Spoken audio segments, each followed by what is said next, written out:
One day, I will remember to turn my mic on. How you doing today? Sorry about that. How you doing today? You having a radical day? You having a good one? I hope you're having a good one. I'm praying you're having a good one. But before we continue onward, I gotta ask you a question.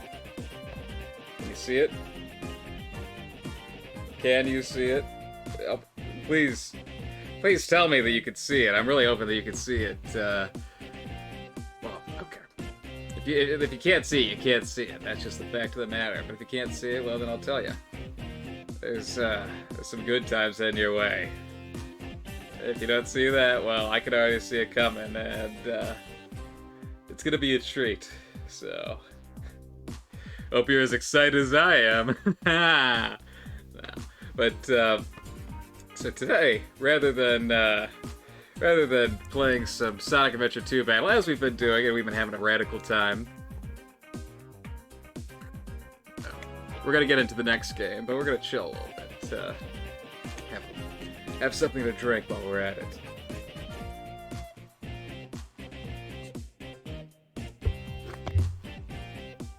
So, last time, we were playing some Sonic Adventure 2 Battle. We were having a pretty radical time, I will say. We lived, we learned, we got the true ending. We took care of some wonderful chow in our time. It was, to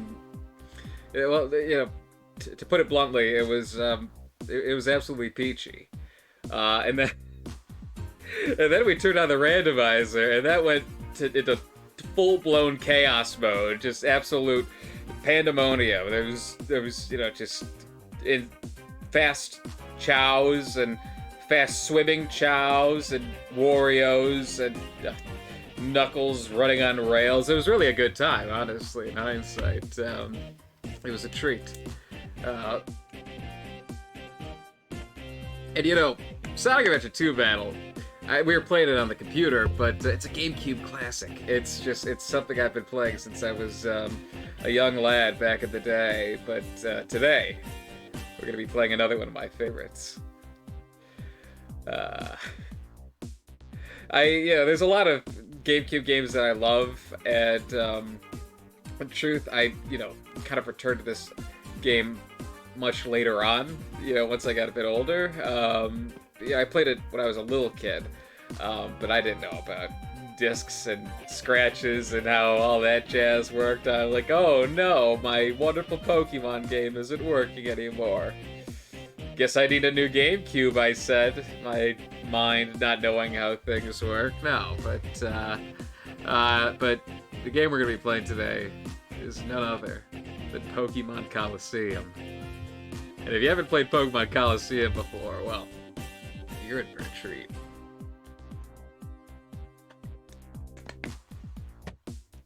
Now here, I'm gonna just jump into it now. I'm loving this music that you're hearing right now. This isn't from Colosseum, I will say. This is from Pokemon XD Gale of Darkness, which I'm also gonna talk about because it's also a great game. Here, thank you, Pokemon XD Gale of Darkness. Mirabee, you've got style and spades. But now it's not time for that. Now is time for Pokemon Colosseum. But this isn't just any ordinary Pokemon Colosseum. Hold on one moment. Can we get this rocking and rolling? Oh, wait, is it up? Oh, it's not even showing. You like the new background? Does it look pretty? Hold on. Maybe we have to unpause this first.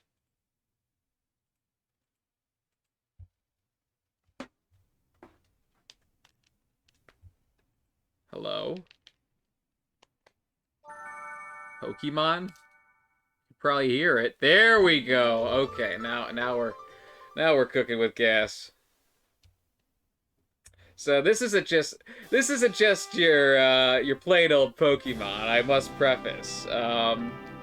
This is Pokemon Grand Colosseum, over here at Golden Time, we give it a little the razzle dazzle, if you will.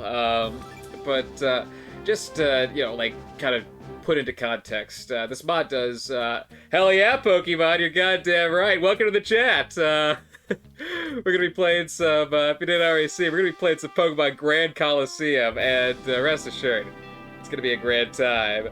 But what this mod does, so, you know, it's effectively, it's the same Pokemon Colosseum story and stuff as far as I'm aware, but it makes a lot of changes, such as the special attack split that or the special physical split that's in the game. You don't have any of that archaic Gen 1 stuff, Gen 1 through 3, but none of that for me.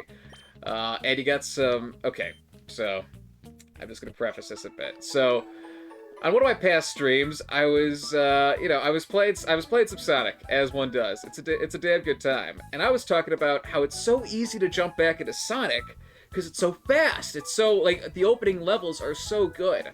But for Pokemon, I love Pokemon games, and I love returning to Pokemon games, but the issue with them is that I feel like they just start off a bit too slow, you know? It's like, I love them, but, you know, you choose your starter, or, you know, in this case, you have 2 Pokemon. Whoa, you know, isn't that exciting? You know, you I mean, that's, in most cases, you just have 1, but, you know, you start off with 1 or 2 Pokemon, and then you build up a team, but it's pretty much the Pokemon that are available to you. Like, let's be real, you know, you got a slight bit of variance, but, you know, for Pokemon Red, you're gonna have probably a Pidgey, probably a Nidoran, or a like a Nidoran, Nidorino, you know, whatever you had to pick it, you know, maybe a Mankey for that time, you know, it's gonna look kind of, homogenous for the beginning, you know, despite the fact that it's supposed to be about picking your team and stuff, and maybe that's part of the journey, but that's good for the first time, but, you know, I've played my fair share of Colosseum, so to kind of, I was saying, why can't you just start Pokemon with a team of 6? So I took matters into my own hands. You know, I worked a little Pokemon magic, and now we got a full team of 6 to start the game. Now, you know, you might be saying, oh, well, is that going to mess up the difficulty? Maybe, I don't know. I'm doing this myself, and yeah, so I didn't balance the game or anything like that, but what I can say is that Vanilla Colosseum is a pretty difficult game in and of itself. I think that's generally agreed upon amongst Pokemon fans, and it's one of the harder games. It's not a game you can just steamroll by, you know, not thinking ahead and just, you know, killing enemies willy-nilly. You know, like it's just, you know, if you're not careful with experience and planning and stuff, you're either gonna have to grind a lot, or you're gonna have to, you know, get ready to have your ass beat a lot. But me, I love, you know, like I just want to dive right into the action. I just want to get the ball rolling, you know. And if we throw off, you know, the order of things a little bit, well, you know, that's a little bit of chaos. It never hurt anybody, you know. You gotta try new concepts and stuff. But let me introduce you to the team. So, oh shoot, I did not mean to do that. You're going to the back, Inuyasha. I don't know what to tell you. So this is Dr. Hammer. I don't know if you know. So, oh, he's got Damp instead of Torrent? I didn't know that. Well, I mean, he'll be safe in case of big explosion. But for me, Mudkip's my favorite Pokemon. There's just no two ways about it. He's my first starter, and I love him. And he's gonna evolve soon, as you can see. You know, he's not naturally like that, but he should have been a Marshtomp right now. But he's so cute, you know. He looks so good here. I love how he looks. But oh wow, he's got a bunch of stuff that I bet. So I bet when I applied the Grand mod, it probably made some changes. So we'll see how things go. But we got Ymir looking good. I love Zangoose, but whenever you get Zangoose, I feel like it's always at a point of the game where I've got a team that I kind of like, and it's like, yeah, Zangoose is nice, but I kind of, you know, just I kind of happy. Like, you have to kind of, Zangoose isn't strong enough to really justify taking a slot away from, yo, welcome to the chat. Good to see you, Jordan. Yo, welcome. Yeah, welcome to the Golden Times. I'm just showing you my team here. We got Dr. Hammer. So we're playing a mod of Pokemon Colosseum called Pokemon Grand Colosseum. But we just got started off, but I'm just showing off a team that I conjured up myself. You know, I just did some PK hack stuff, and you know, we're starting with a full roster here. We got Dr. Hammer. He's terrific. Ymir, looking very strong. Pretty speedy too, but decent moves there. Molotov. I'm thinking of calling her Molly for short, just because, you know, that's a sweet name. But, you know, it's like, Molotov is terrifying. Oh, shit. Yeah, I mean, you're dealing with your cats. I'm dealing with a dog named Molotov over here. But she's great. She's lovely. She's a goddamn sweetheart, and there's no two ways about it. But hopefully we'll get a Firestone eventually. I'm not sure what that is. Yeah, Molotov's fantastic. You can't go wrong with Molotov. But and this, so okay, I'm gonna save cakes for last. This is Pip, Molotov, and Shu the Chow, and Molotov the Growlithe. They're just, you can't help but root for them. They're the underdogs. But this is Pip the Bagon. You know, I had another name. I forgot what it was. I was just like trying to figure this out, and I thought I set it up, but then I didn't. And I was trying to like think back. I'm like, what did I name him or her?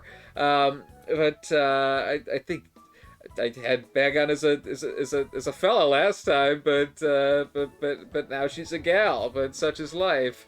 Pip's a gal. That's the way it goes, and she's gonna kick your ass. She's gonna be a mighty dragon. But she's quirky. Come on, she's quirky. She's powerful, and she's a dragon. I think those are some pretty radical things. And she's got a head of rock. Come on, you can't beat that. This is Inuyasha.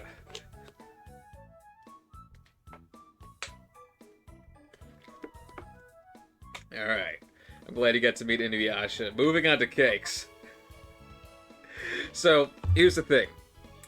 I remember, so, back during the pandemic, during the beginning of the pandemic, I was, you know, it was, like, I was living with my, my college roommates, and, we didn't really have anything to do, you know, just, like, classes were canceled, so we were just, like, we're gonna have a good time. You know, I was playing some Pokemon Colosseum, and you know, I was, you know, I had some snacks, some goodies that had me feeling goody, and I was playing Pokemon.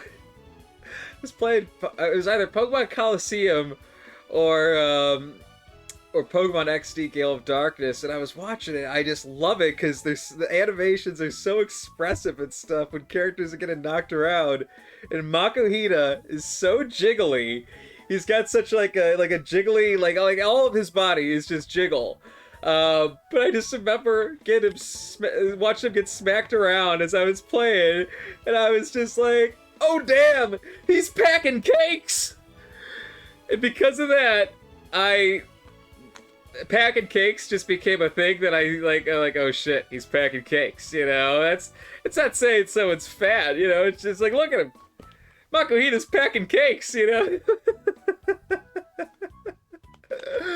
and he's holly jolly about it too. He's got a big old grin on his face. And some red cheeks, but a little bib too, now that I think about it. But yeah, so you gotta name him Cakes. And he's got guts, you know? He's got guts, he's got cakes, he's just, he's a radical dude. And of course, I didn't destroy the Umbreon and Espeon that we start off with. Yeah, he's a little cutie pie. The whole team is very sweet. But I did not get rid of the starting evolutions or anything like that, you know? So they're available to us if we so choose, but, here, let's save. Radical. Even though we didn't do anything, might as well. Also, this, it uses a different... I just saw, like, a dolphin thing pop up on the screen. Oops! Don't hurt me, Nintendo, I'm sorry! So she's got a variety of... Oh, yeah. That's a great idea. I could not agree more.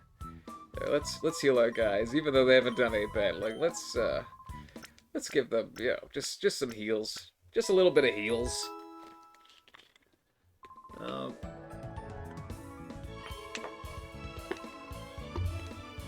So this lovely lady right here, her name is like Yui, like Ruka. I don't know.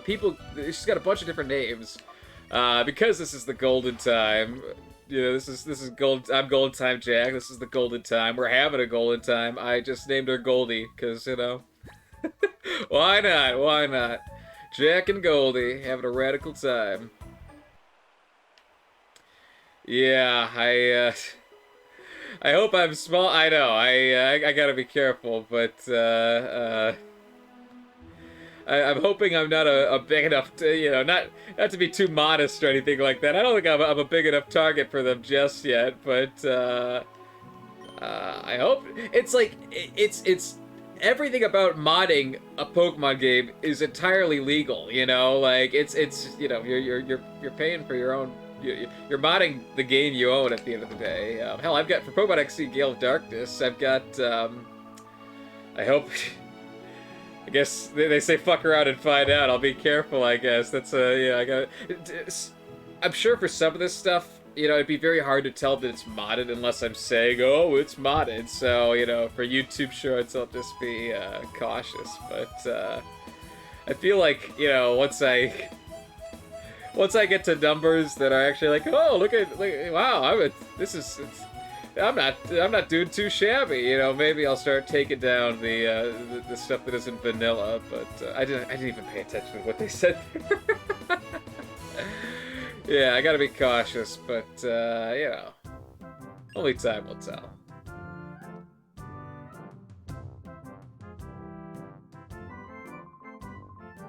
Oh, he's fun and fluffy. Escape. Now, you wanted to see me? Is there something that I may be able to assist you with?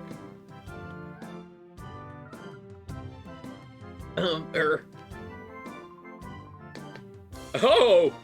What may I do for a pretty young lady like you?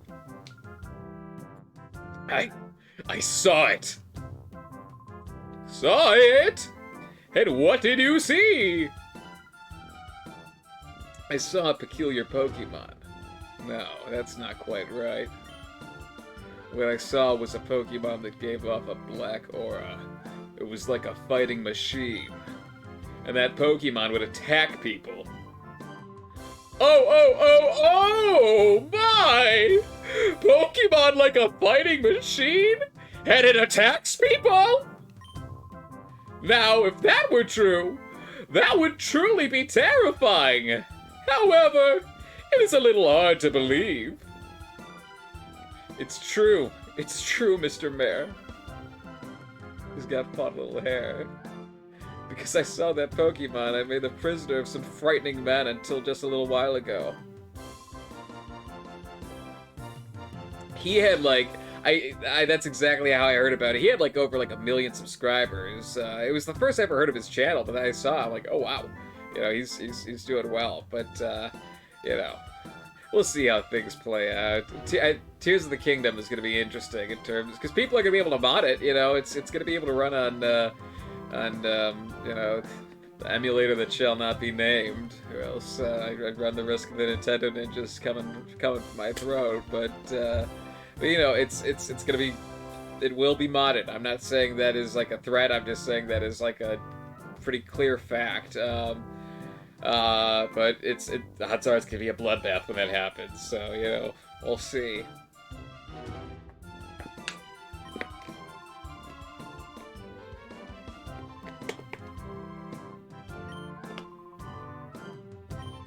Hell yeah. Yes. Yes, Pokemon battles. I think there's a pretty lady chilling out in his quarters, if I'm not mistaken. Yeah, hello, pretty lady.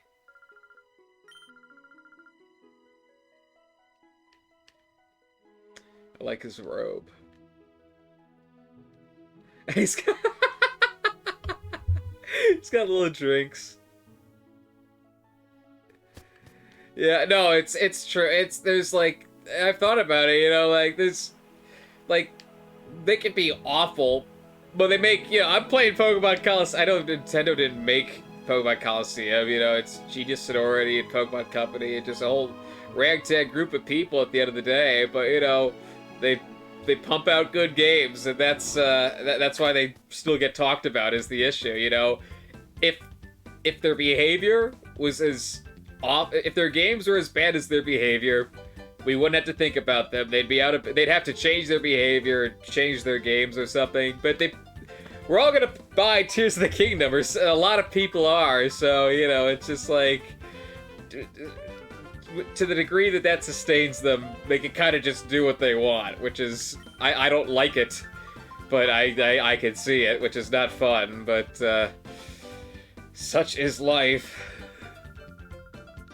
I thought I was supposed to do something here. Hello? Hi, Justy. Yeah, why not? Let's give the old gang yeah. They're not fun, but they made Mario, and I like him. So, you know, depends on, you know. It's off. I hope they change. Honestly, one day, you know, there'll be new management. You know, people run Nintendo. It's not just like an entity. You know, it's oh, fork traders. Here we go. Yeah, that's why I feel comfortable playing Sonic games and stuff like that. Like, they're not gonna go for my throat. They want me to play their games. They want me to. They're like, yes, dear God, keep Sonic from not, you know, going out of business. We love that, you know? And, you know, they probably don't need that to keep Sonic in business, but it helps, you know? Like, the more the merrier. I think that should be the perspective. That's my perspective, you know? I think Nintendo should be like, hey, you know, if we can have more radical times, let's have more radical times. I really hope. Oh gosh, okay, they're a little stronger than me, but, you know, a Skip Loom, I'm not losing sleep over that. And we got Psycho Cut, too. Oh, wow. I think, I don't know if, I don't think Skip Loom's poison, but, here, let's do Psycho Cut on Skip Loom. Yeah, Sega, yeah, they don't always get it right, but they know, they know how to spread the love, and I think that's a radical thing. I love that. Here. Let's do some Fury Cutter. So the reason I come back to this game, like, I love, like, modern Pokemon games, even when they don't, like, work the way they're supposed to. Like, oh shoot, yikes, that is not good.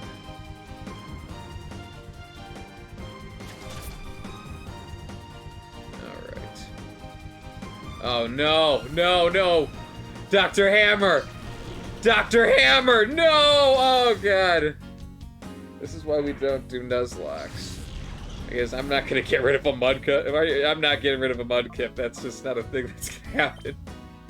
Maybe one day, not today.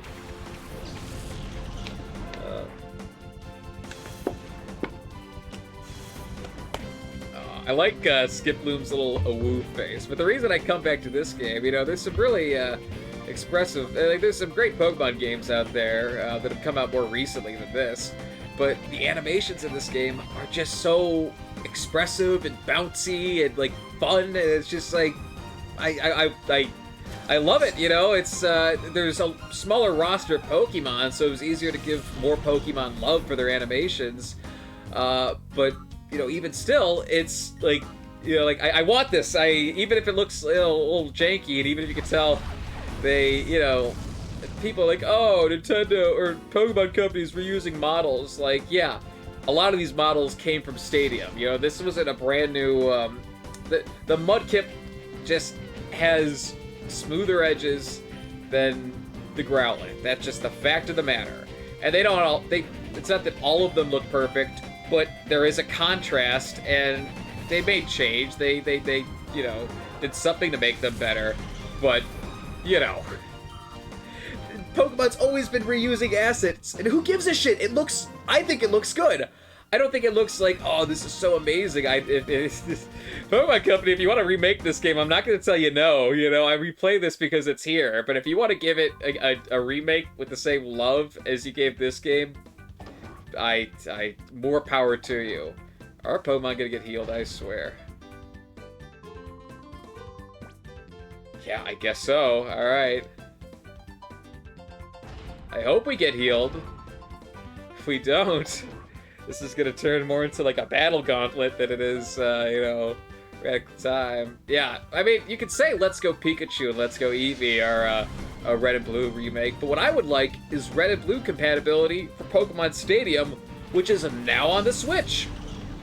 It's sitting there, you know, just like, why not? I feel like they're holding out. Okay, so with this mod, okay, so first of all, we know that our Pokemon did not get healed, which means that Azumarill might just give us the 1-2 buckle my shoe, especially if it's got huge power. But here, let's. I say we just try and take out the Masquerain, because then the Azumarill will at least be alone. Here, let's do this.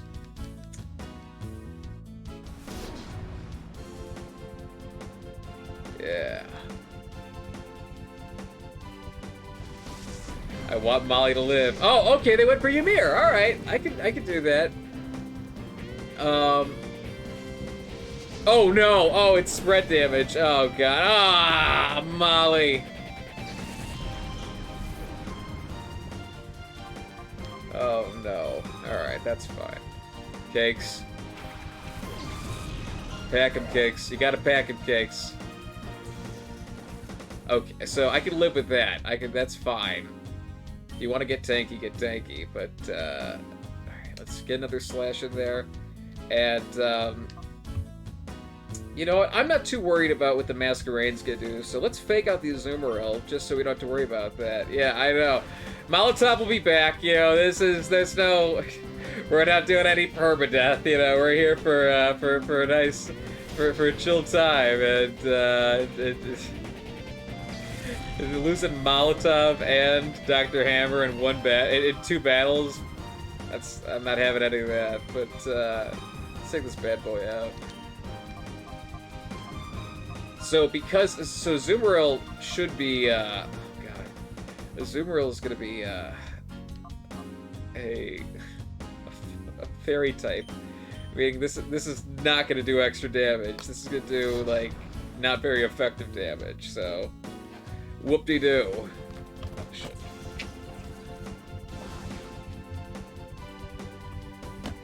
Oops. Alright, oh yeah, come on. Oh, I forgot this is a multi-hitman. I'll probably just go Vital Throw for the next one.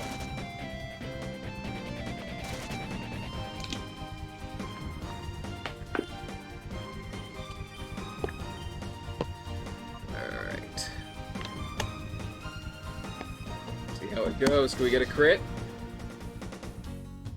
That's fine. I might switch into Inuyasha if this keeps going on the way it's going. Yo, welcome to the chat, Renji. Great to see you. As you can, we're playing some Pokemon Colosseum here, and I got like a preset team and stuff like that, but you know, I don't think we'll be able to catch them all, but we're gonna get a lot of Shadow Pokemon, and that's something I'm looking forward to. But let's. I think we need help from Inuyasha.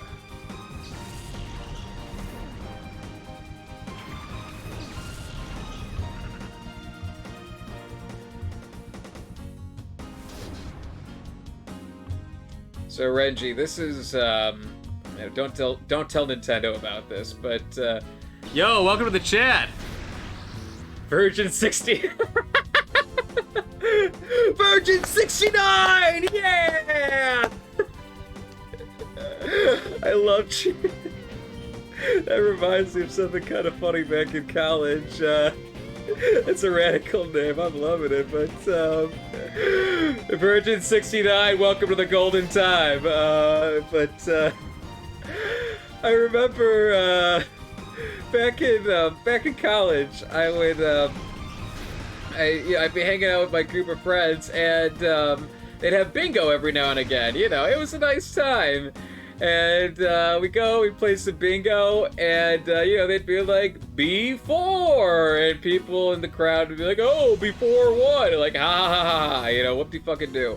And like, I-19, whatever, they're calling out stuff, but every now and again, they go, oh, 69! And everyone goes, yeah! Yeah! And every time, it would happen every time. Every time they do that, people be cheering. I'd just be sitting with my friend group, and I'm like, yeah! That's a sex number! Yeah! And they're like, Jack, stop! Stop! What are you doing? The legendary disappointment. No! Come on! Legendary. No, there's no disappointments on the golden times. On the golden, when we're having radical times, there's no disappointments. There's only radical times in good company. That's just the way the ball rolls. But no, I don't want to keep chugging along. I want to heal my little guys. Are you kidding me? Hold on.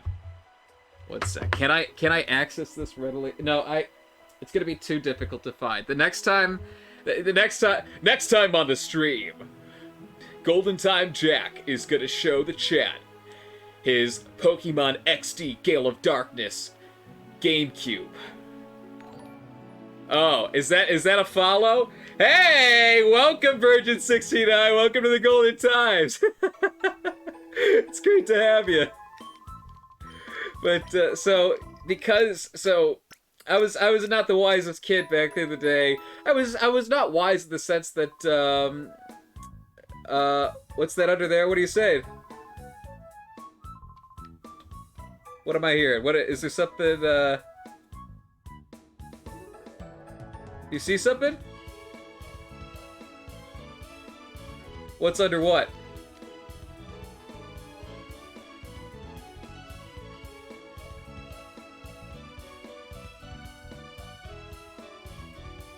Under there?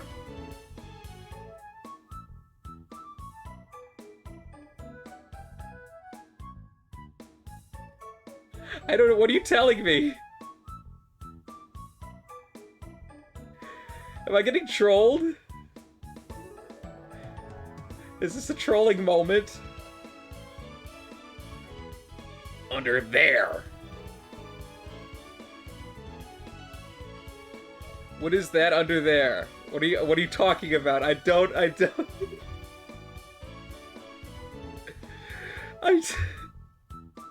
What's happening?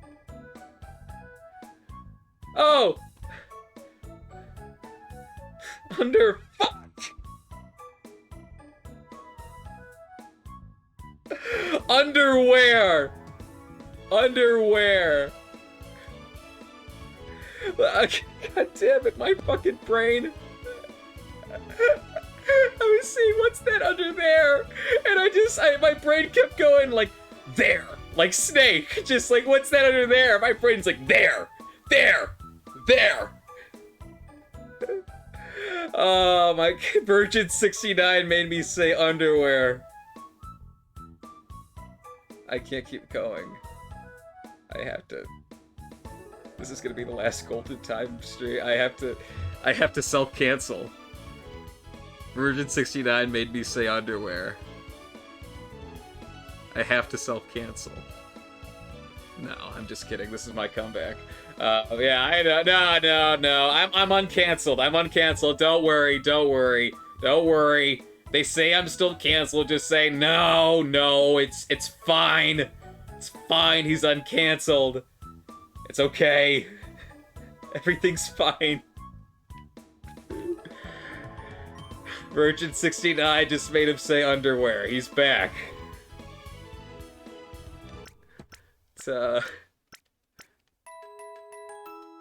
Yes. Aw, man. Are they okay? Oh my god. Dr. Hammer's in full power mode. Hell yeah.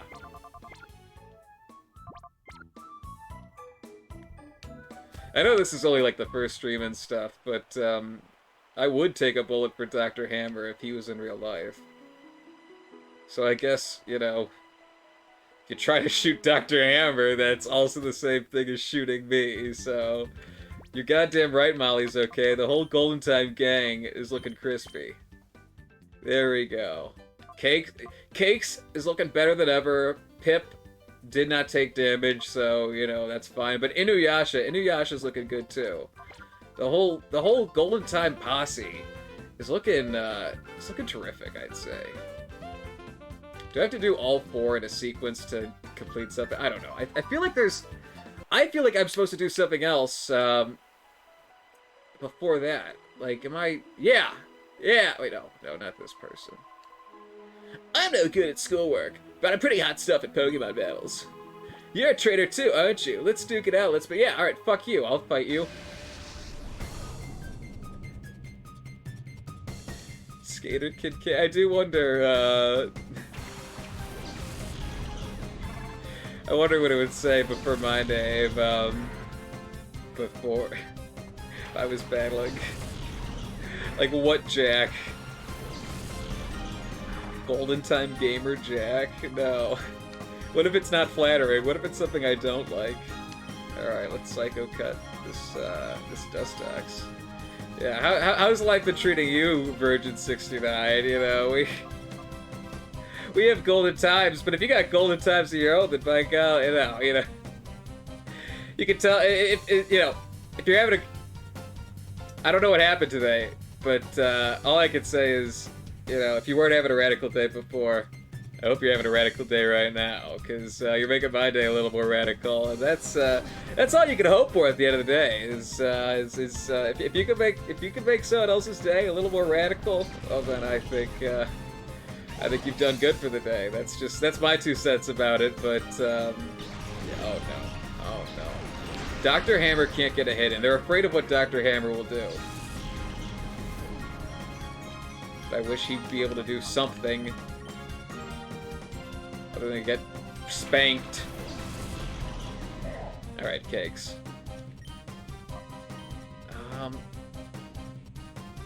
Yeah. Ymir should be able to take out Dustox. So we fake out Beautifly, then, you know, they don't get a hit in. I hope. Don't live this. Haha! There we go.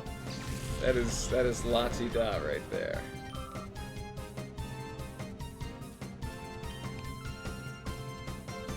Ah, well, they followed. Such is life. I don't, like, honestly, like, if people want to talk about their day, they can tell me about their day. But honestly, you know, like, you know, they... if they're coming here for the golden times, you know, that's all they need, you know? We don't have to...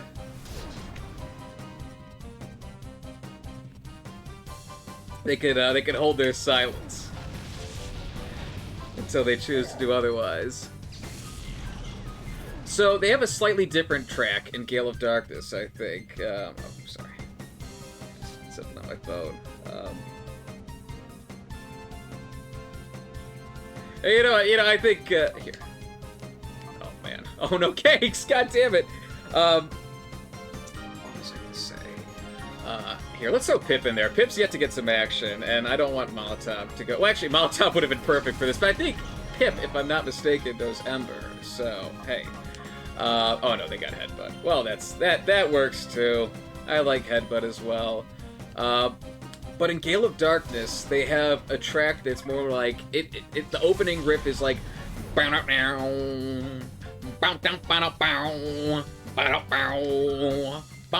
like honestly, I think for that, I don't know, like certain tracks I prefer in XD, certain tracks I prefer in Colosseum. You know, I think I like what Colosseum does more with like the synthy stuff, and I think you know, I think Colosseum's got like a cooler aesthetic. Oh shit! What'd he give me? We got goodies. I was not expecting that. I thought we were just doing that for the sake of the fight. We got Roost. Okay, okay. And I think for, okay, well, no one can learn it. That's cool, too. I like that, too. One day. But yeah, like, in truth, the perfect soundtrack for the GameCube games would effectively be a mishmash between XD and Colosseum, because they both got, like, really, really good tracks. Honestly, this is my personal opinion, but I think Colosseum and XD have some of, if not the best, I think it's kind of got the best soundtrack in the Pokemon series. Like, I don't know. There's other games that have some really good songs. Like, I'm a slut for Gen 5. I'll say it right now. If you don't like it, this might be ugly. This might be ugly of me to say. You know, but some people might not like this. But you know, this just goes to say I'm not. The Pokemon that people think are garbage Pokemon, I'm not throwing away, because I'm a goddamn Trubbish supporter. I love Trubbish, and I love Garbodor. I know that's, to some people, a less than a less than desirable take. But I love Trubbish, and I love Garbodor. I love trash. That's what I'm telling you. Oh, wow, we got... Ooh. I did not know that Grand Colosseum did that, but I am not the guy who's gonna look a gift horse in the mouth, I can tell you that right now. Here we go.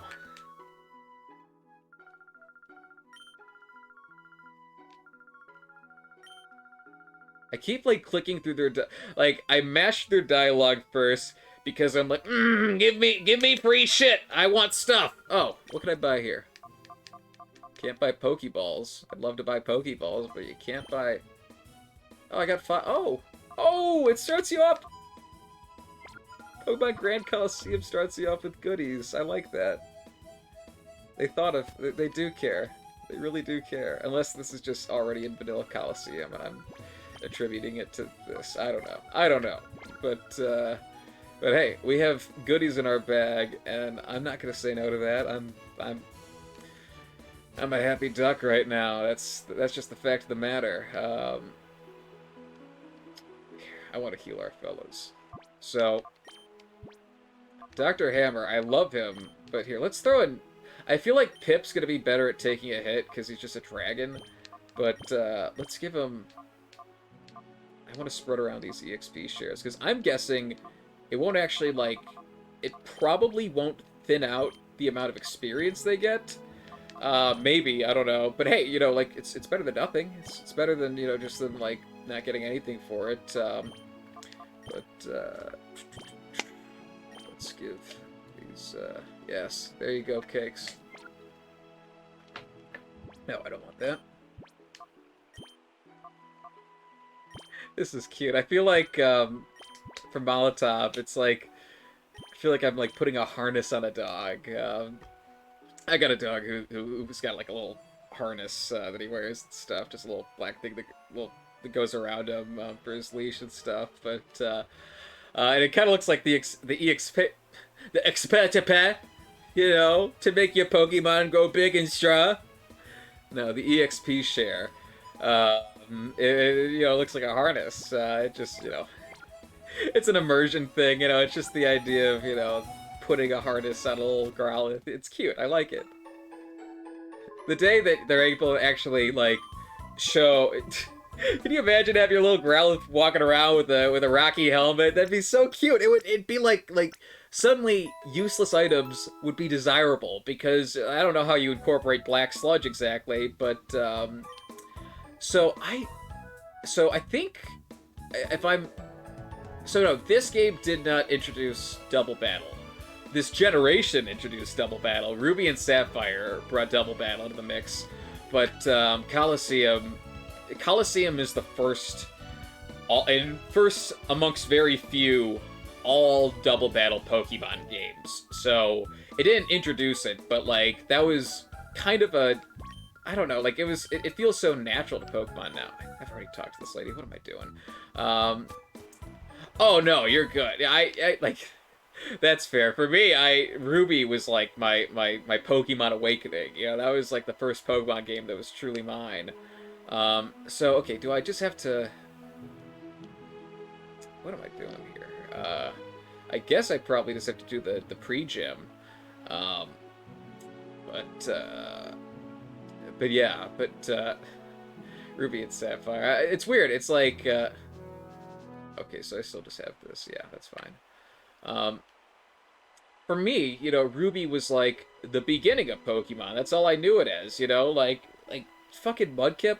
I love Mudkip. He's my all-time favorite. You know, he's the best.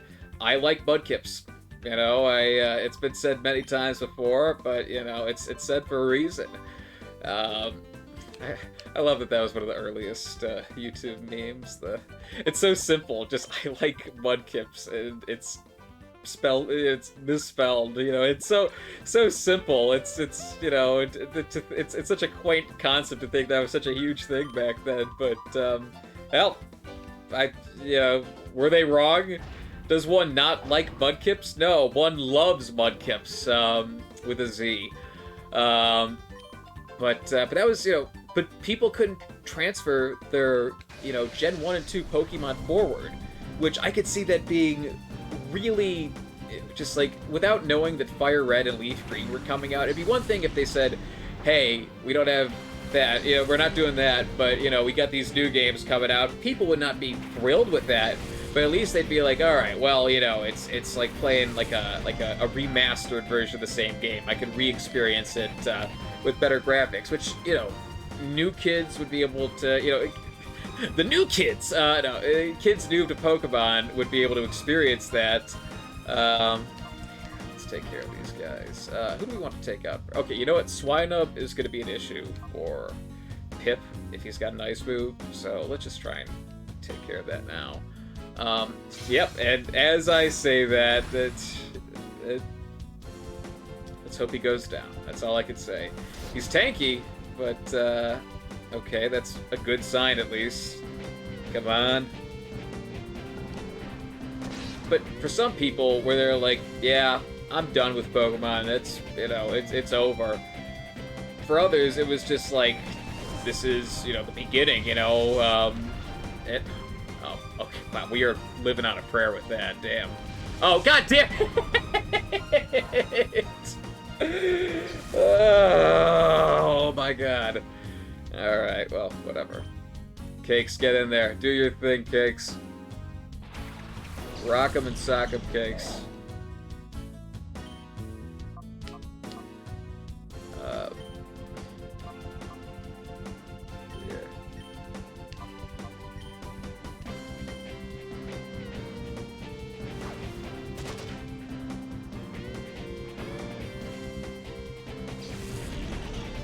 I wasn't sure if that fake out would take him out or not, but it always just does like a sliver of damage. You never know, especially for these earlier times, but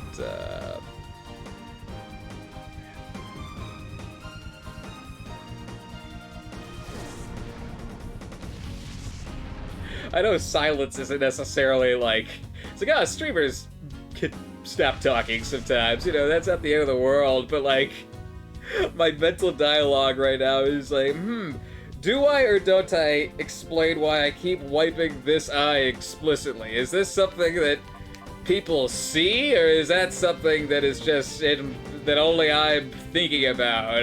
Like, well, you know, better to address it now, you know, rather than people being like, is half of his eyes high?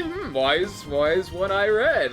No, I've got, so there's not a crazy story to this. There's a story, nothing crazy to it, but the long and short of it is that, you know, a couple of years back, basically, like, something hit my eye, and I got a little bit of, I got some scar tissue over my eye, and there's like a scar over my left eye, so I can't, it looks like a mosaic through here. It's like, haha, it's nice and blurry. I can tell that I've got 5 fingers up, but whose fingers, who is to say? You know, that's That's how much I could do with the left eye. But the right eye, it's oh well, there you go. I think like so. I say it now because eventually, if it gets like, if I ever, so thankfully.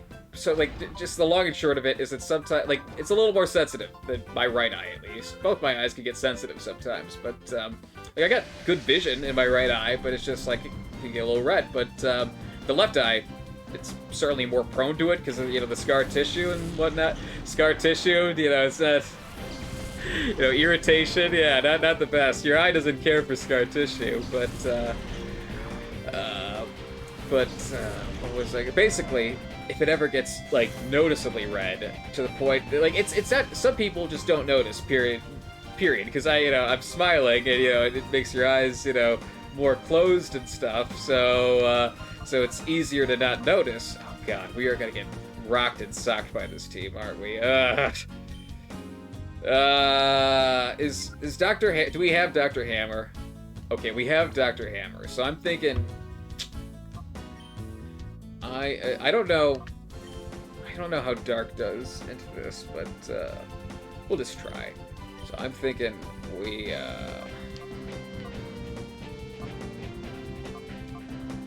I'm thinking we're about to eat shit is what I'm thinking. Basically, so to put this thought to rest.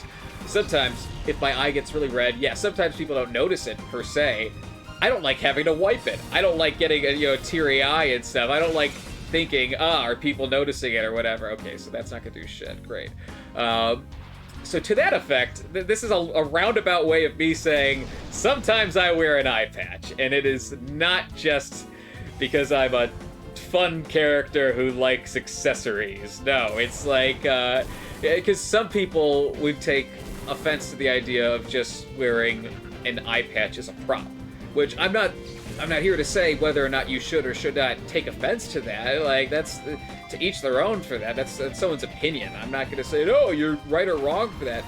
But it is to say that I've got, you know, an actual reason to wear an eye patch rather than being like, ha ahoy.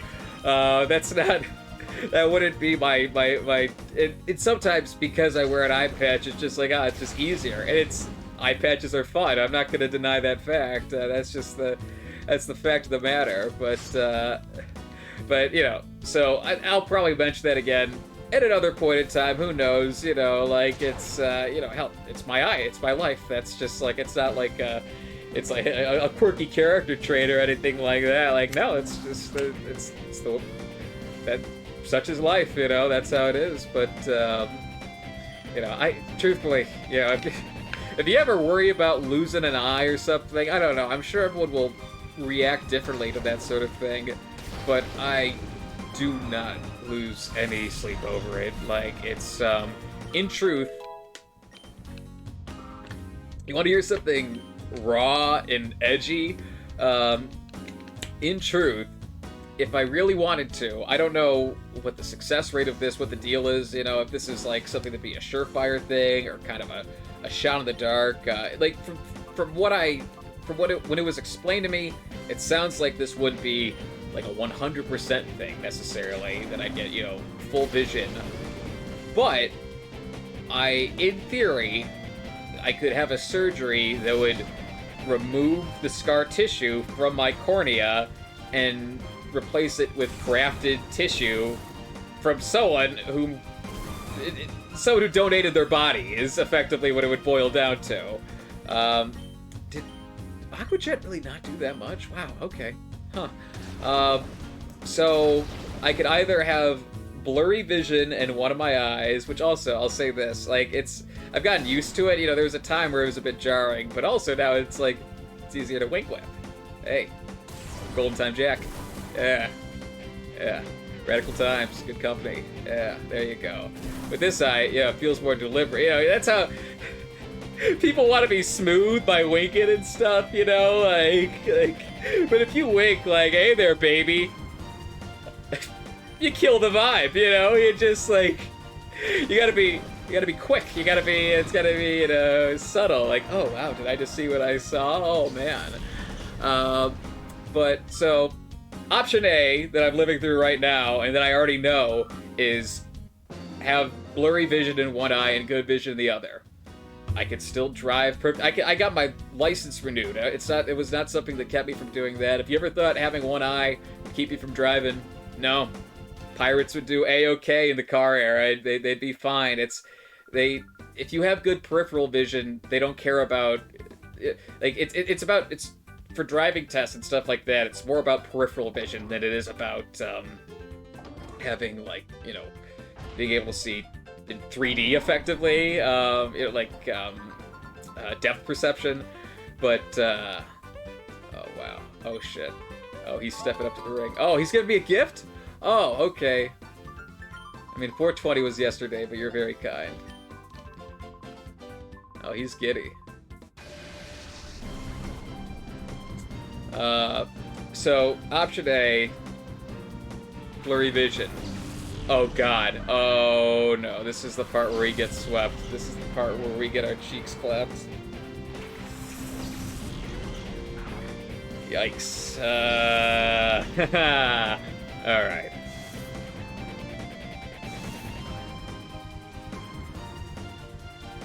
Good time to mention that I still also have vanilla Colosseum. If this is, I don't think this part is I thought this part was all optional, but if it's not, then we're kind of in deep shit. But yeah, blurry vision or spend the rest of my life looking through the vision of a dead person. Both. So I'm not sure if I'm both physically and philosophically ready for that sort of weight yet,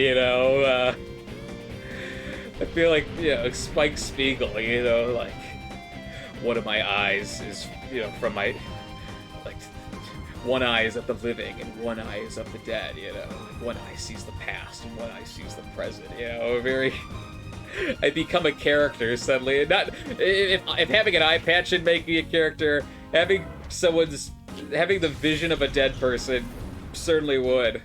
Ooh, what if I could see into the past? Wouldn't that be fun? Wouldn't that be a treat? If I have to give up money for getting my team swept, I'm not going to be happy about that. I can say that right now. Oh, but we got a crit. No, come on, don't be that way. Asshole. You did your best, Ymir. That's what matters. Oh, okay. Okay. Friendly fire. Cakes! No! Cakes! Oh. Hi, Dr. Hammer.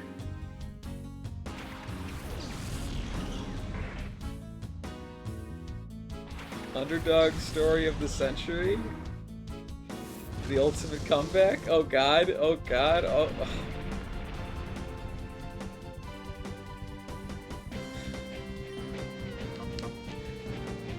Boss! I'm not liking the looks of this, boss! I don't think this looks very good, boss!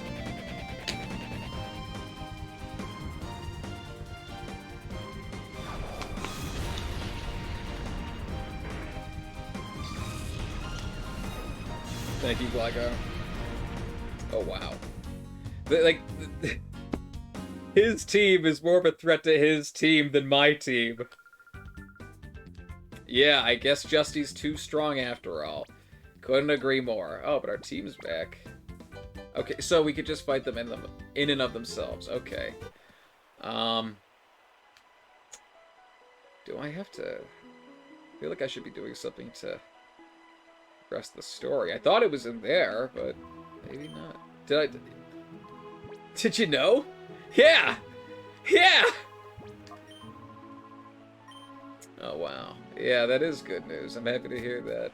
Don't know how that happened, but, that's, whoever did that, I'd like to shake their hand. Oh, darn. Excuse me. Pardon me, I burped it. Oh shit. Okay, yeah, action story. Thank you. So I think I must have gone to the wrong stadium or something like that. Oh no. Oh no. The balds are angry at me.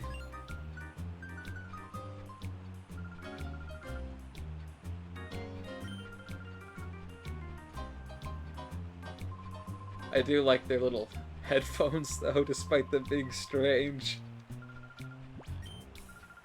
Oh, yeah. Yeah. I'm a smidge of a terrorist. Yeah, I'm sorry. I'm sorry. I should have led with that. Yeah, I stole their thing. I'm sorry. But in my defense, I'm trying to be better. So. Oh no. Walking. Hey, it's walking! Okay, so this is a challenge more our speed. Alright, great. I'm gonna get absolutely spanked by these guys. Like Justy.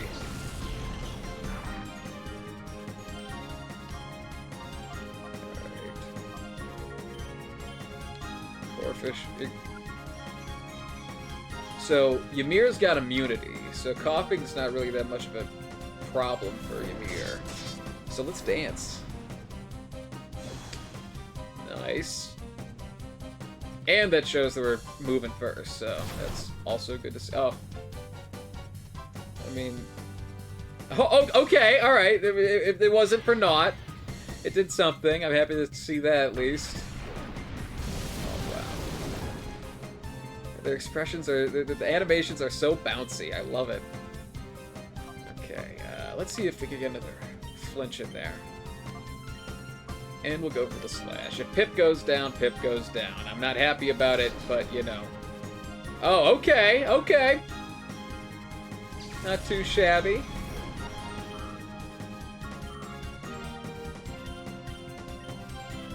Oh, we got lots of goodies for the gang. That's good.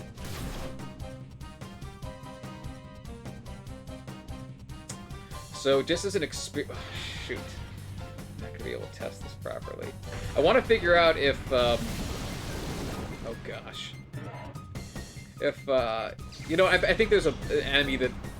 At some point, I'm pretty sure there's enemies that will be able to just refight over and over again. So, I'll do that to test how the EXP share works. Because if it splits it 4 ways, I might not want to do that exactly, but if it gives everyone the same amount, well then, why wouldn't we do it, you know? Why not? I do love the music, though. It's so good. Come on, Dr. Hammer. Oh, and if we pull this off, Dr. Hammer, I think it's gonna evolve. The animations, they were so bouncy, they were so expressive, and yeah, they had less work to do because it wasn't such a huge roster, but I love it. I miss this. Part of why I love Pokemon Legends Arceus so much is because, like, it felt like, okay, this is... I almost threw my tongue. Jesus Christ. There we go. I know, it's such a good track. But for Pokemon's Legends Arceus, it's like, okay, they have a limited roster here, but, you know, I mean, we're already used to that, but it looks like they really took the time. Like, for Sword and Shield, it kind of felt like they just ported them, like, all the models to the Switch. Oh, shit. Dr. Hammer. Dr. Hammer's heating up, baby.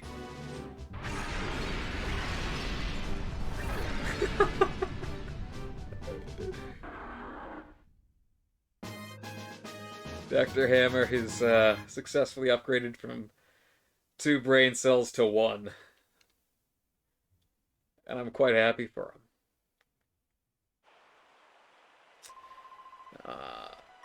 But for Legends Arceus, it was a limited roster of models, but those models look great. They really, like, the texture on Caesar, oh my god! Oh, Caesar looks good. Caesar looks good in that game, and And they made, they made Cleavor, they didn't even need to make Caesar look good, because they had a whole other evolution for Scyther lined up. They had every reason to make Caesar not look good, so that you'd want to pick Cleavor, but they made Caesar look good. They made a whole bunch of Pokemon look good, and, the game as a whole doesn't run perfectly. Here, I think we gotta go to the train station to get some Pokeballs. But are we gonna have to fight some people first? Yeah, oh! No, not yet. Oh, at the Pokemart. Pokiki Mart. We should get Pokeballs at the Pokiki Mart. I love this track, too. This whole area is so beautiful. Like, I think Colosseum is not as open with its camera so that it could not have so much stuff to process, but where XD Gale of Darkness does that a little differently. They really show off more of the game. Okay. You don't have Pokeballs. Do you have Pokeballs? No, you don't.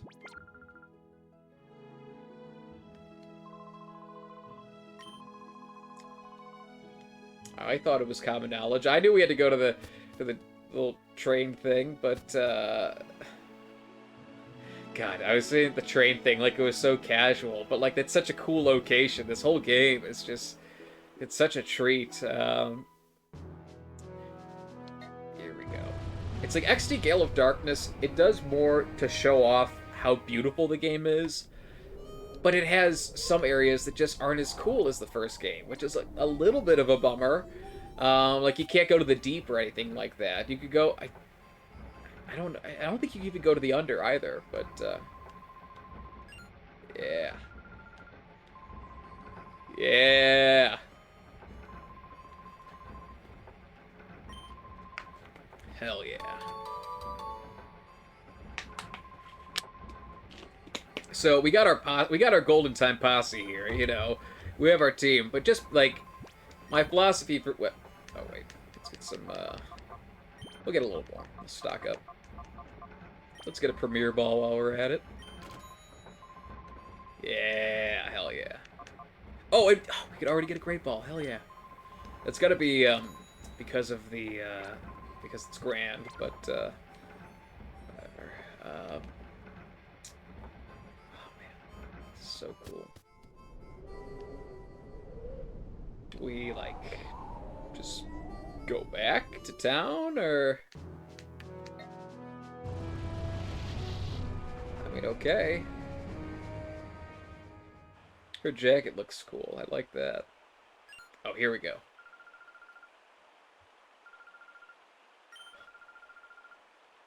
Oh no. Where'd they go?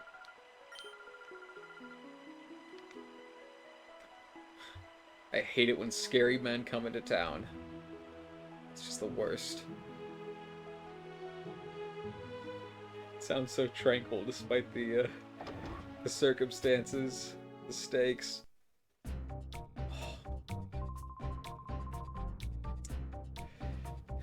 It's him. It is him! One of the greatest characters in all of the in the entirety of the Pokemon franchise. I don't know if it's Mirabee or Myrabee, but he has fun hair. That's all you gotta know.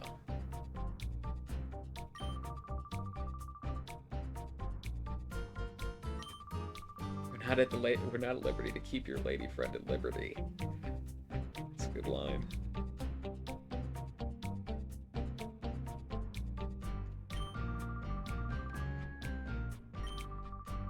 God, this is such a quirky game. I love it.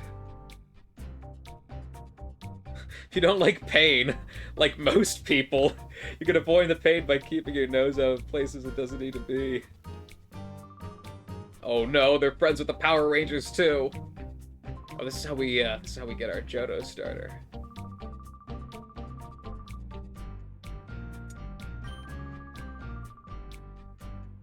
Bo ho ho ho ho.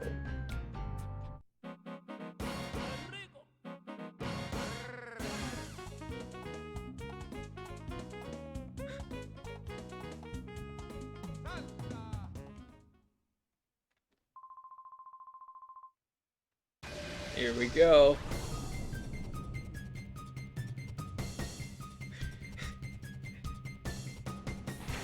It's got Johnny Test hair. He's got cool Pokemon. Alright, Pip. Pip, we gotta rock him and sock him. Let's get a... I feel like Lombre is not gonna have a super high defense, but maybe I'm wrong about that, but probably take him out with just... Oh, gosh. Okay. Okay, I tried to flinch him, he flinched me. Such is life. Tit for tat. That's just the way the ball rolls.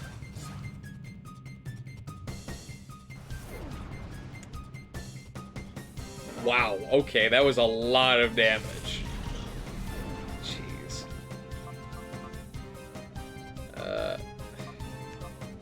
Here. Dr. Hammer, show off your new power.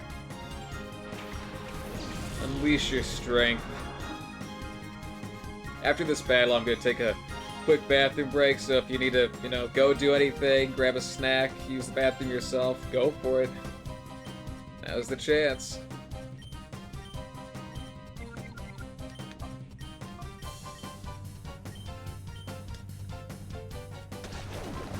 Hoping this takes him out. Come on! I need to pee, Lombre. That's not cool. Oh, wow. That's a lot. Oh, no! Wish. Oh, no! Dr. Hammer! Dr. Hammer got sipped.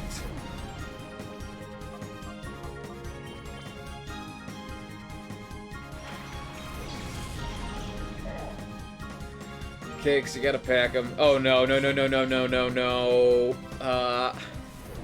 Okay, alright, we took that pretty well. I'm not complaining. Alright, let's fake him out. And let's go for the slash. Okay, you see, that's what I like to see. Not too shabby. Just take out Lombre, we'll be in good shape.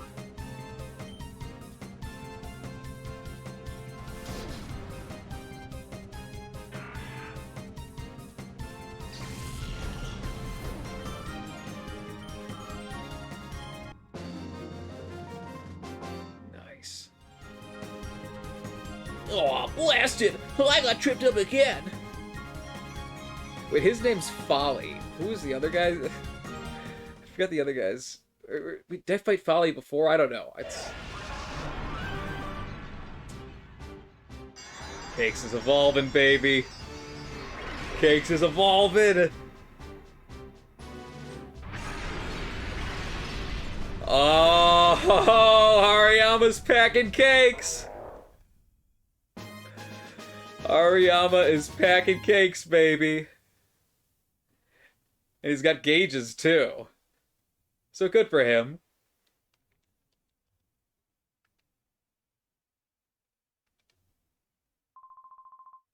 Oh, wow. Okay. I'll piss after this, I guess. Trudley and Folly. Well, I'm Trudley, and I'm Folly. Like they said, that's like you told me that the names of the two little demons in Hercules were Trudley and Folly. I'd believe you. I'd think that that's exactly what they were called. Trudley and Folly. Whatever you say, boss. All right, slash them.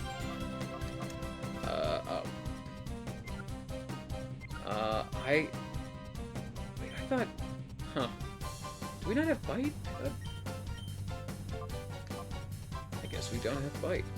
Actually, I'm gonna do pursuit, and we'll go Ember into here. Here's what I'm thinking.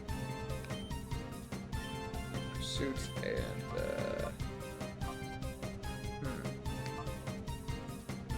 I think we'll go. I think Ymir is gonna outspeed Molotov. probably the other two as well. But I'm thinking if we don't kill Duskull with Ymir, we use Ember on Duskull and that finishes the job.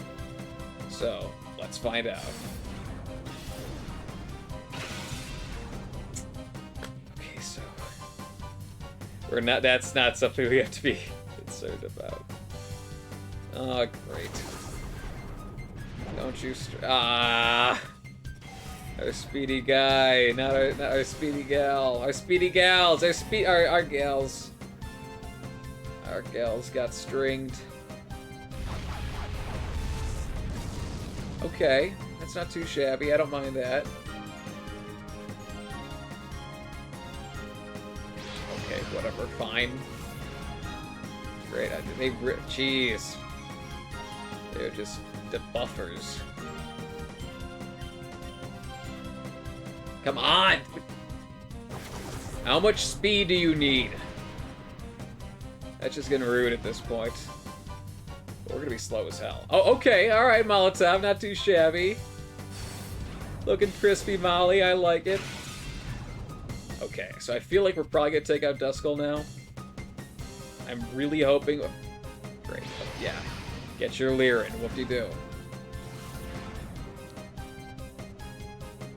I love the Growlithe model. I know it's not super high poly, but I love it. Hell yeah.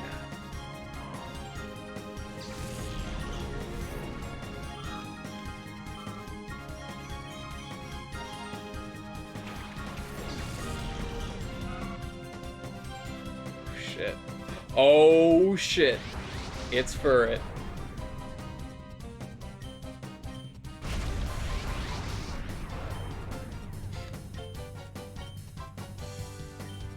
Alright, we have to be careful.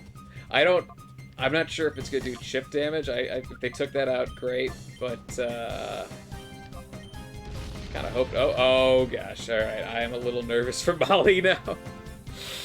Yikes. If we can, we'll do a switch into Inuyasha, so we can just kind of tank that hit. Alright.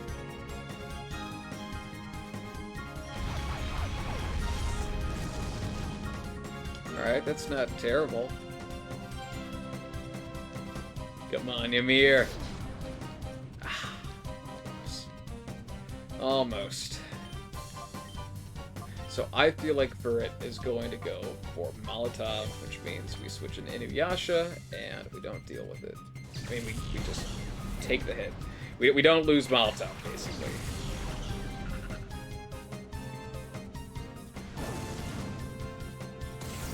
Yep. That easily would have taken out Molotov with that amount of damage. Okay, great, whatever. Yeah, okay, string shot, whoop-de-doo. Now you're gone.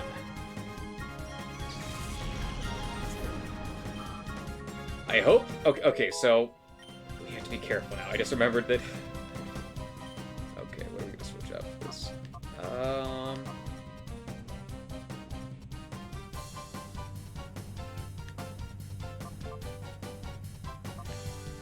I could see us using... So here's the thing. Are we going to use Roar? Probably not. But... I feel like I'm gonna use, like, Body Slam before I use Takedown, so, like, what's the point? But, we'll do Fury Cutter, and, let's try Synthesis. Okay, I was afraid they were gonna dig. God damn it! Okay, so we're gonna get cakes in there, or we're gonna get a fake out in. Just for free. We don't have to worry about that.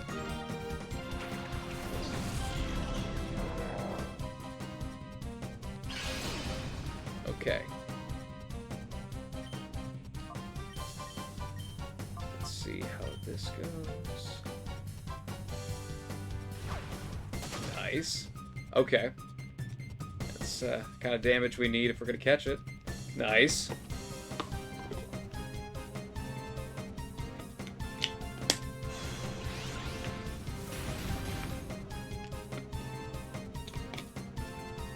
Okay, so I think what I'm going to do is I'm going to switch out Cakes again to Molotov. Because if they use Dig, we could switch out and it'll be fine. But I'm thinking we switch, get another fake out, switch, we're just gonna chip it down until we can catch for it.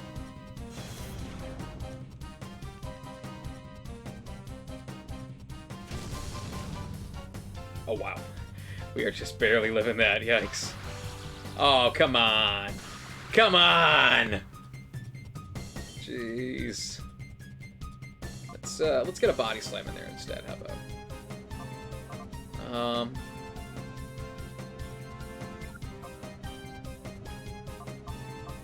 Let's just try and end it now, maybe. Fingers crossed. I named C-Dot Inuyasha knowing it's going to evolve into Shiftry. Shiftry's got that long, flowing white hair, so looks like Inuyasha, why not? If you don't know Inuyasha, Inuyasha's from Inuyasha, so now you know. Inuyasha's an old anime. It was one of my first anime, really. It was like the first anime that I watched all of. And there was a lot of Inuyasha, but I was just thinking of names. I'm like, that's a funny name for a C-Dot. Oh, hey, we got Furret. That's good.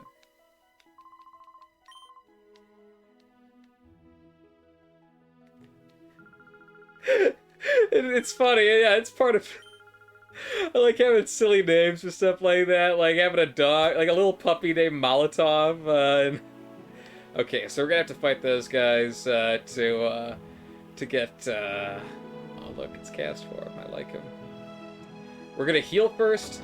I'm gonna take a bathroom break, and then after that, we're gonna get a Johto starter, assuming they still have that for this. I'm not quite sure, but here we go.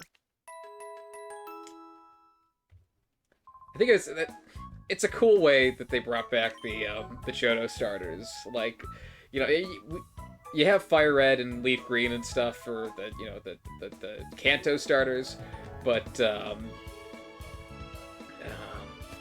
for Johto, just having starting the game with a really it's nice to have the first evolution. That's why I started with Mudkip instead of Marshtomp. But it's cool having just a souped up Pokemon the entire playthrough. Anyway, I'm gonna run to the restroom. In the meantime, I just want to leave it on this screen because I think it's very aesthetically pleasing. I like the music. I'm gonna grab our bathroom buddy real quick, but rest assured, Golden Time Jack will be back, and that's a goddamn fact. So don't you go anywhere.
when I said I'd be back.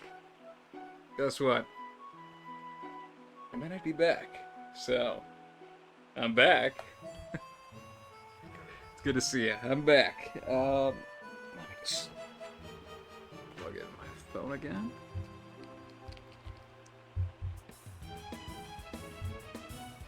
Golden Time Jack's back, baby. Alright, let's rock and roll. So, now we've got a decision on our hands. We got a decision I think I already know. Like, I think I know what we're gonna do. But, yeah. So, we can pick between one of three Johto starters right now.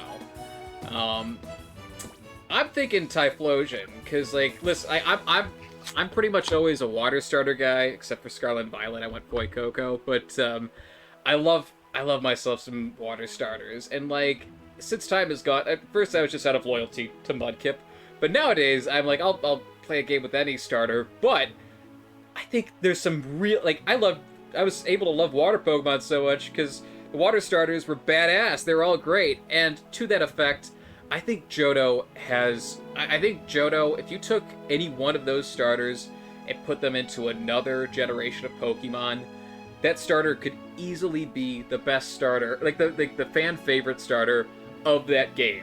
Like, Johto, in terms of starters, is fucking stacked. Like, I think Chikorita is my least favorite of them all. I think Chikorita's got a really, really good design. I love Chikorita. The idea of like a team with Chikorita is just one of those Pokemon that like through all, it's got all three of its evolutions are like really like Chikorita, Bayleaf, and Meganium. All three have fantastic designs, and not only do they look good in and of themselves, they really like. If you're envisioning your entire team together, those Pokemon really look good in the team, you know, at any stage. They're just super photogenic. And, you know, photogenic, photosynthesis, you know, they're photo everything. They're a goddamn treat. And, oh my god. Fucking, Cyndaquil? Cyndaquil without fire. And the whole line without fire. Yeah. It's fine. It's good. Cyndaquil's cute. But the whole line with fire, fucking fire, baby. You know, I mean, that's why we're about to do what we're about to do. But that being said, Totodile, like for Alligator, great design. I'm not saying oh it's so amazing, but Totodile, come on, Totodile, you can't. Like, Totodile's fucking awesome. I love Totodile. He's just so cute. He's such a sweetheart. But yeah, I know exactly. To each their own. You know, like you're. Oh, let me just make sure I got the right overlay. Yeah, I got the right overlay. I always make sure I didn't mess anything up or anything like that. But yeah, you're saying gosh, I literally was just saying his name. My gosh. For Alligator, Totodile. God damn it, I just like escaped my mind. But yeah, some people Totodile's their least favorite. Like that's the thing. Like everyone's got their favorites and stuff. But like anyone who says like if you say like in my opinion for Gen 1, it's like I think most people prefer Charmander and Squirtle. They've got those two are pretty neck and neck, and then Bulbasaur is kind of the odd man out for those three, even though Bulbasaur is technically the first. But I think most people just prefer, you know, Squirtle and Charmander and Charizard and Blastoise because they're awesome. And Venusaur is awesome too, but just like it tends to play out that way. But like anyone, I don't think there's like a single universally agreed upon like starter that everyone picked for Gen 2. I think everyone, you know, and for the interesting thing is for each individual person, it feels obvious, you know? It's like, come on, like if you're playing Gen 2, you gotta go Typhlosion, or it's like everyone knows that Totodile is the only way to start Heart Gold and Soul Silver. And some people are like, you know, like, and of course we're gonna start the game with the best grass starter, Chikorita, you know? It's all through the eye of the beholder, so to speak. But Yeah, I could take you. Yeah. Yeah, come and fight me, bitch. Rosso.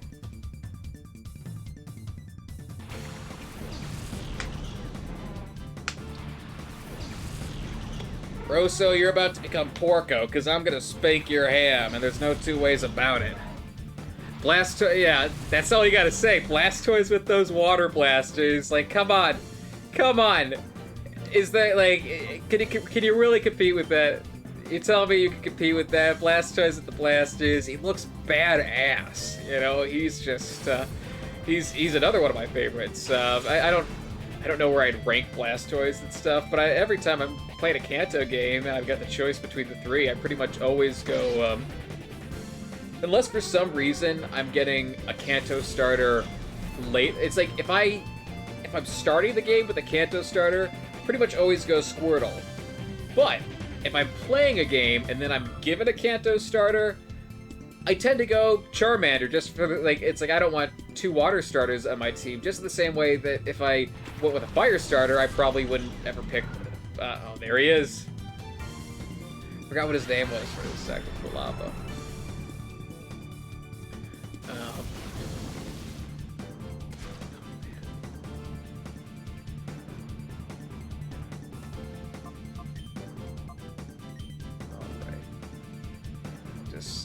Thinking about how we approach the Quilava. It's for Blastoise Mega Evolution. It's one of those Mega Evolutions where it's just like, you know what? I can't complain. You know, it's just like sure, why not? You know, third cannon sounds good to me. You know, like me personally, I prefer Swampert's normal design over his Mega Evolution. You know, I'm happy for him that he went beef and cheese mode, you know, good for him and stuff, but, you know, it's just, like, it's not how I would have done it. I think, here, what should I, okay. We're bringing out the cakes. We're unleashing the cakes. If you don't think we're packing cakes, well, let me tell you something, we're packing cakes. Messing up Grimer, too. But for Swampert, for his design, like... Oh, man. Oh! So this is important to you know, keep in mind, because I'm pretty sure, unless something got messed up, I'm pretty sure Cakes has guts. So, that actually could be really big. If we take out Quilava, I will not be a happy camper. Maybe we just gauge... I'm thinking we gauge Cake's power with Grimer. Try to take out Grimer, because if Grimer flinches, you know, whatever. Like, you know, we'll be able to take it out next turn. But for Quilava, if we fake out and it doesn't go our way, and Quilava ends up gone, it's not going to be a good look. It's not going to be fun. We're not going to be happy about it. I'm thinking we do Fury Cutter at Quilava, just in the sense that I know it's going to do chip damage, and we can just kind of keep it going. Exactly. If we got the crit on top of that, that could have been deadly. Nice. But that's why we made the call. Oh. Okay. He's probably going down to poison. That's... it's... I don't like it, but that's fine, you know. So honestly, so just to point... So when I assembled this team, I kind of kept them a little bit lower on the level spectrum, just because, like, my thought was... If I'm starting with more than 2 Pokemon, might as well make the Pokemon I have a little bit weaker, just so it feels more like... I don't want to just steamroll all these encounters and stuff. I want it to, you know... This is a tough game, and granted, this is, you know, a more difficult version of it, but, oh, let's see. I don't know if that's actually going to help us, because it's using Flamethrower, but hey, you know, it is what it is. Yeah, this is fine, I think. Right? Maybe.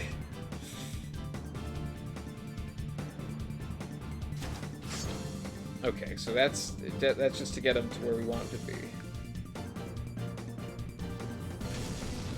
Okay, we could do this. We could just nickel and dime him. I've entered gamer pose, if you haven't noticed.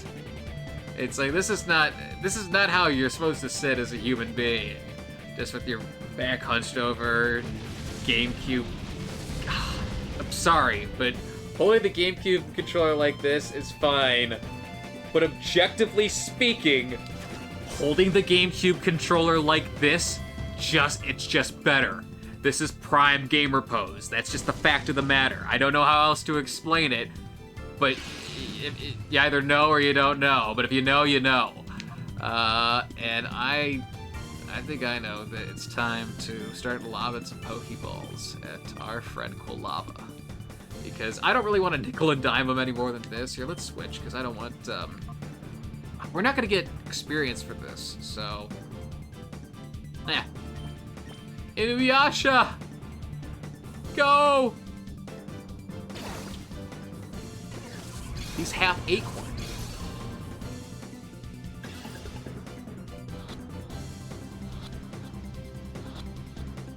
Hey, there we go. That's what you like to see.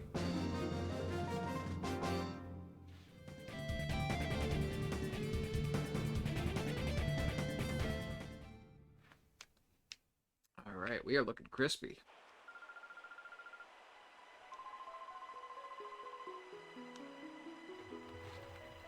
We turned into a fighting machine by closing the door to its heart. It sounds like it's the Grinch. By taking this Pokemon and making its heart 3 sizes smaller, we turned it into the ultimate fighting machine! Its eyes are just beaming red. You're a mean one, Mr. Typhlosion.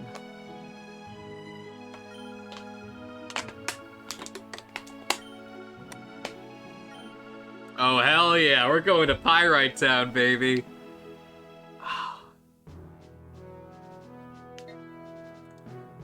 Oh, construction. Oh, I think we gotta go. Okay, so we're not going to Pyrite Town yet. I want to heal and save, so I think I have to go back. Unless... Oh. Foreshadowing for a future video game. The classic Pokemon move where they show you a really cool thing and they say, man, it's gonna be so cool when this is done. And then they sell you a very similar game that has it done. Like, alright, well, cool, thanks. Like, I get it, it's neat and stuff, but also, like... It's a sort of... Like that tower right there is one of the major chunks of XD's endgame. So, you know... If you love it, great. If you don't, well, hope you like playing a game very similar to Colosseum. XD is a more polished game than Colosseum, in my opinion. Okay, so do we just talk to them? Okay. There we go. Terrific. So, listen, before we jump in here, if you ever have a conversation with someone, and they're like, meh, meh, meh, meh, meh, meh, meh, meh, meh. Yeah, Pokemon Colosseum doesn't have a lot of character. Meh, it's a boring game, blah blah blah. They say Pokemon Colosseum doesn't have character. This is the thing you show them. This is the thing that you show to them.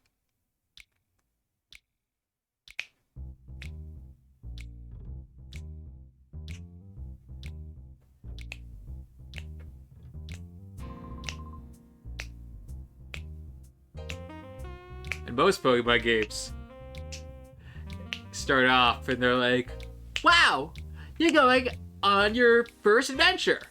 That's so exciting. I hope you do super well. Pokemon Colosseum, It's like, man, welcome to Pyrite Town. You want to get stabbed? You don't want to get stabbed, dude. You better not touch me and my shadow Pokemon use here. I don't know anything. That better not be true, Kale. Love the bold names. That better be true, Kale. You're trying to con me, I'll know about it. Mr. Johnson! Sir, I wouldn't think about lying to you. You gotta believe me, White. Alright. I'll establish voices. I won't keep shuffling back. Alright, fine. I'll let you off easy today. See you! Gotta have a little... Oh my god, his eyes are so big. He's got shady eyes. His outfit's cool, I will say. Outfits in this... character designs during this era were so bold and colorful and in hindsight, they look so silly, but I love them. You know, I think it's got character to it. It's very it's quirky. I prefer this over just like super duper high res graphics that don't really like that just sort of look like a game. You know, like oh great, Nintendo hired this band. Whoop-de-doo. You know, it's hyper realistic. Like it could look nice for some things, but you know, like. I like how bold this is. What a nitwit. Of course I haven't got a thing to tell you. Even in Pyrite Town, they don't... He said, I don't talks to pigs. That's what I says. That's how they do it in Pyrite Town. If you don't like it, then you gotta scram. They're tough. What are you looking at? I haven't seen your faces around these parts. What are you, tourists? You don't want to get hurt, you should get lost and quick, for the good of your health. There's no E at the end of it, you gotta get... Come on. Is he just gonna keep threatening me? Okay, so I can't fight him right this second. He's looking... He's giving me the look, like... What the hell's going on over there? Ne'er-do-well swords here.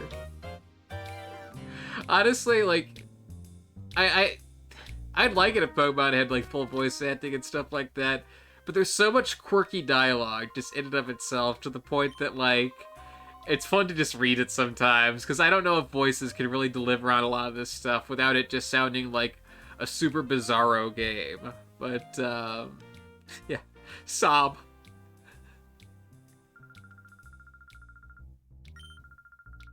I like her hair and her fun glasses. Whoa, whoa, ho, ho, ho, ho. Pokemon loves doing that whoa, ho, ho, ho, ho, ho, ho laugh. Like, it's not exclusive to Pokemon necessarily, but it is... I give the Pokemon credit for having expressive animation, but that was really fun. I liked that a lot, actually.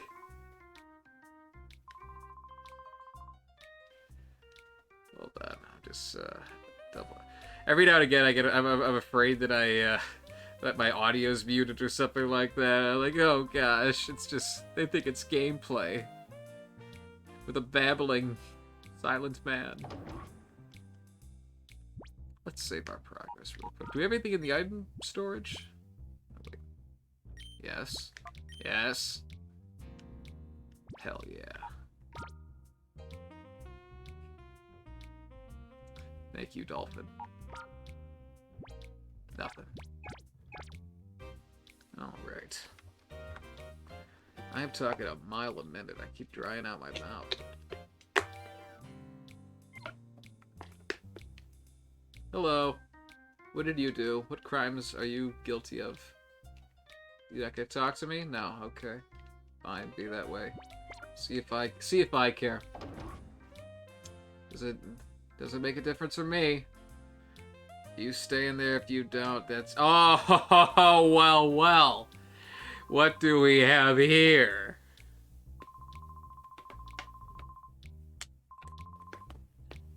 Oh, they turn themselves in. Okay. You do you, gentlemen. Folly and Trudley.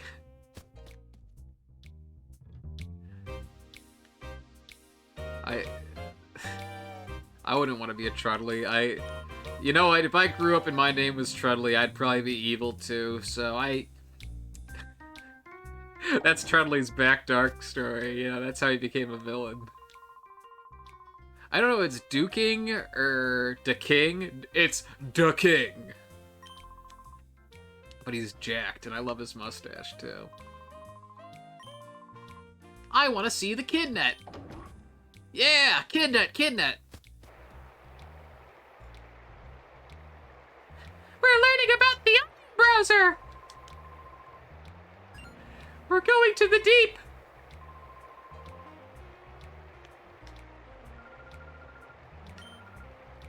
I'm gonna play a house. That's fair. House is fun. Hi, Marcia. Alright. They don't have any cool tech or anything like that yet. I think we have to go deeper. Oh, hi. Hello. See, even like just the random models look cool, but like how he's lurching over. He's got that beef and cheese neck. His brows, his beard, his flowing locks. Oh my gosh, Duking. He's a gentleman. But his face looks so much more slender when he looks like that, I will say. I thought he just had like a much thicker face, but now it's just like, oh. It's more... He's got small head and big ears, like a kokiri or something.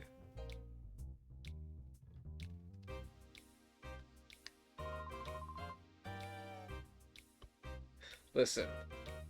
Do not touch Sylvagana.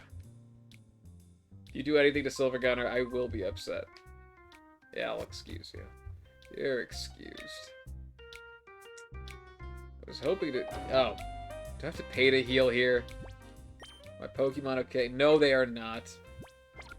Yeah, con me. Con me, you son of a bitch. Yeah. Yeah, it's ultra gorgeous. What... Okay, that's not too bad. What do you mean it's not free? I have to pay money? What?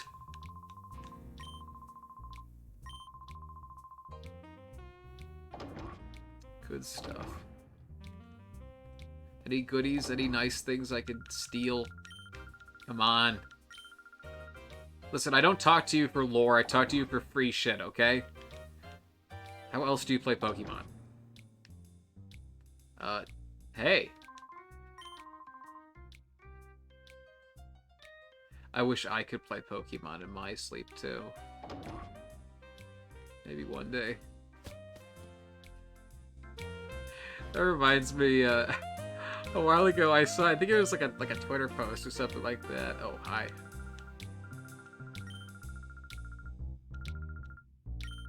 Oh, she's pissed. Oh shit, she initiated that. Wow, okay. I guess we're throwing down. I am Emok!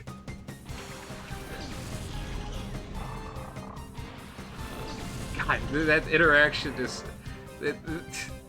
These games always throw something at me that makes me lose my train of thought, I swear. Oh, I was talking... So I was saying playing Colosseum in my sleep, or Pokemon in my sleep. Okay, let's see what we can do here. I'm thinking we get a headbutt in on... Okay, Golbat's probably going to be an issue. Mighty Otter will be strong, but Golbat could probably confuse us, so I'm thinking... I think we slash. Okay, that's not great, but whatever. They're raising their own attack, that's fine. Gust, okay. Pip has taken quite a bit of damage, I must say, which I'm not in love with, but we'll make it work. Come on, Pip. Oh. Okay. The idea of playing Pokemon in your sleep is enticing to some people, but here, I'll go Molotov.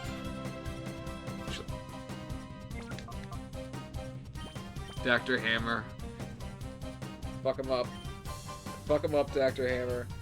A long time ago, I saw, or not a long time ago, but some time ago, I saw a tweet where someone was talking about how, as a kid, they loved Shrek, and they watched so much Shrek as a child that they had the entire movie from beginning to end completely memorized.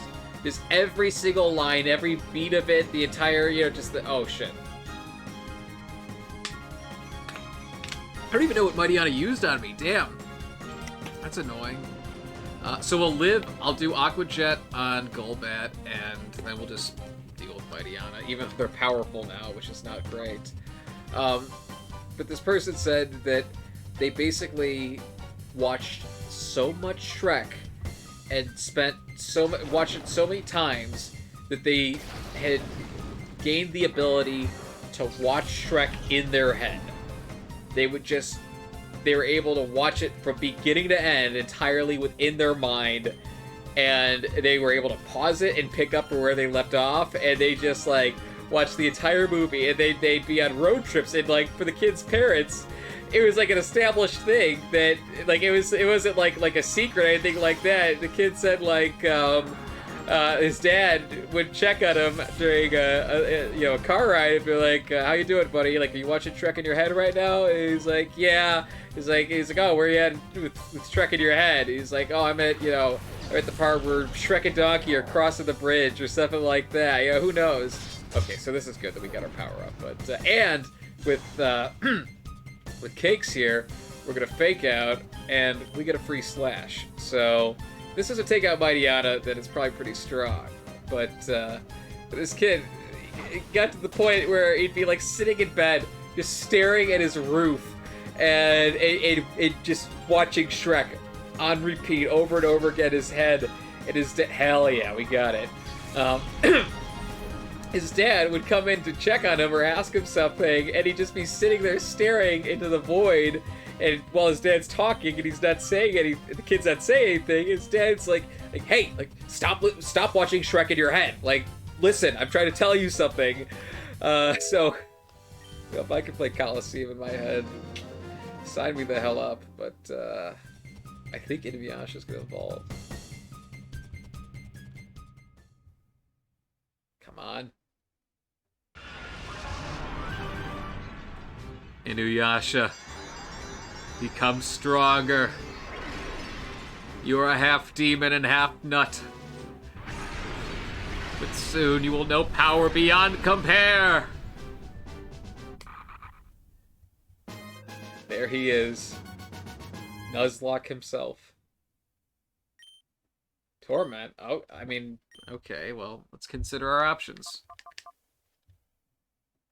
Not the... Yeah, why not? That could be useful, especially on this, harder mode, but, I know, isn't that funny? And, so I could say this, I never had any, watching Shrek in my head or something like that, but, as a kid, so, hold on, I'll keep...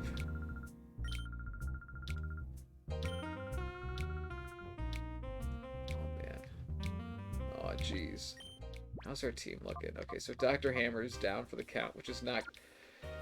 let's pay 100 Pokey dollars. Whoop-de-fucking-do. Great. It's my favorite. His hair just looks creepy to me. It gives me the heebie-jeebies. But, so as a young boy, and even now, it'd be great if you could apply it to video games. Actually, there's something interesting to that. I do want to speak to that, and there's something very, very fascinating to that. And you might have heard about it once I start talking about it, but if you haven't, it's really cool. It's the type of thing that I could talk about, and you could just go deeper into. And I saw the word Azel, and I already know where it's going, but I'm fighting Elvis in my head, Mom. Honey, I think we should check on our child. I don't think he's well. Our child is not right. He's playing... Our child is possessed, he says he's fighting demons in his brain. We're worried. No, but, oh, there's something I was gonna... So, that reminded me of something else, but, shoot, I had a thought. Ah, crap, what was it?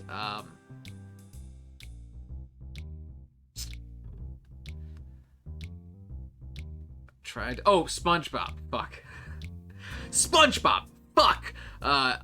So basically, as a child, this was very easy. If you do it now, I'll probably do a much better job of it than I'm comfortable with. But, and it's weird. It's part of that might be because I'm a child.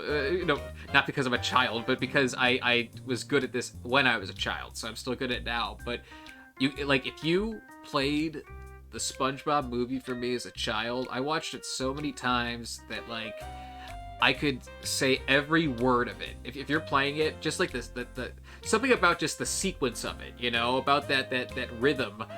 Like, if you told me to say what's the entire dialogue of this scene, I'd probably have to paraphrase some parts and remember other parts perfectly. But if you just start playing it, I'm pretty much gonna say every line of dialogue for the movie, word for word, right before the character says it. Like, hey, mister, does that hat take 10 gallons? Like, whatever, like, I could, and then, he grabs him by the lips and yanks it off and, drives away. Like, I could go through the whole, song and dance if I'm watching it in real time. Couldn't play it in my head necessarily. I'd probably end up skipping parts, or I'd watch the movie and be like, oh, I forgot about this line or this part or whatever. I just end up, filling in the blanks or something, in which case I'd have a fragmented memory of the SpongeBob movie, which I don't want that. I want to remember it perfectly. I love that movie, but here, I'll go into a battle. Yeah, ha ha ha ha! You looking to battle with me? That's too funny. Come at That's too funny. Come at me as if your life depended on it. Yeah, ha ha ha! I love the battle, like, the battle start effect, filter, whatever you want to call that. Oh wow, he's got a strong Pokemon. I think Mischievous I'm going to be able to catch. So to your point about, do you think that can apply to video games?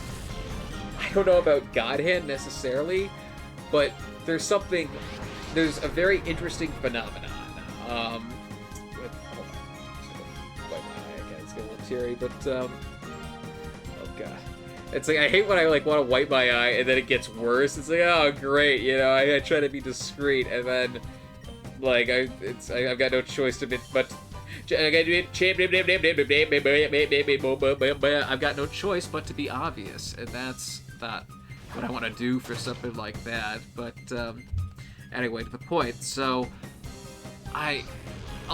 most people are familiar with the game Tetris, I would say. It's a very, it's for, I think Minecraft has beaten it out, but it was the, I think it was just the highest selling game of all time for a time. Especially if you consider remakes and reboots and, if you want remakes, reboots, just spin-offs. That's probably a better word for it, but, here, let's bring in, I think we bring in Molotov. But, so with Tetris, they've done, it's extremely popular, but, something interesting they found was that, with Tetris, there was some studies done where, let's take out Delcatty, whoever comes next, and then focus on catching Mischievous. Unless we could catch it with a Pokeball, in which case that would save us some... Oh my god, Mischievous! Ugh. We only have so many Pokemon. Don't quote me on any of this. I'm summarizing an idea.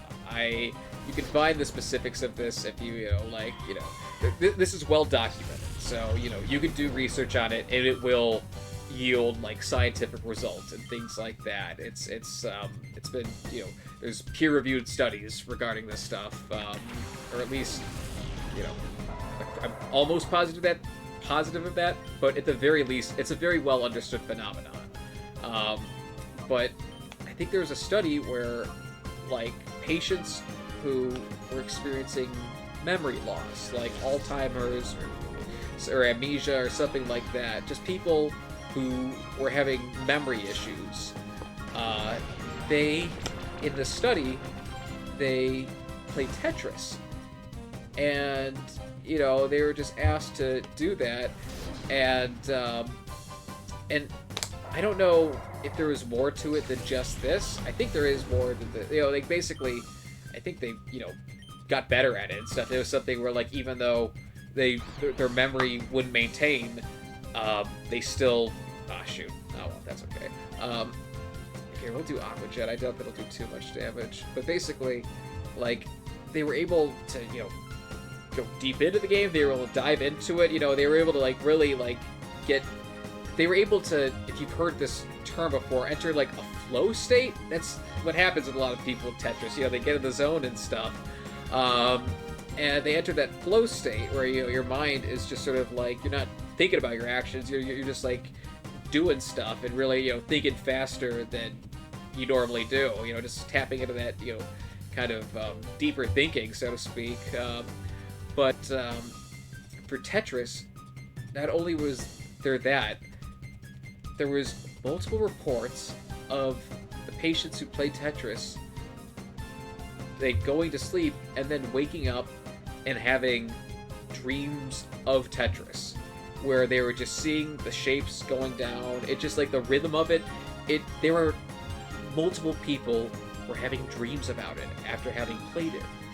And it's to say that, you know, they were playing a game, but that memory was so, you know, strong in their mind that it, you know, they ended up, God damn it, Dr. Hammer, they end up having these memories of the game.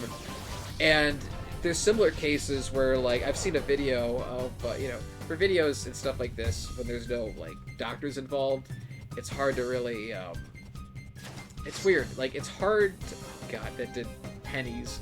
I could probably do Pursuit and it won't, you know, destroy Mischievous, but here. And our attack's gonna be nerfed because of burn. Damn. Alright, wait.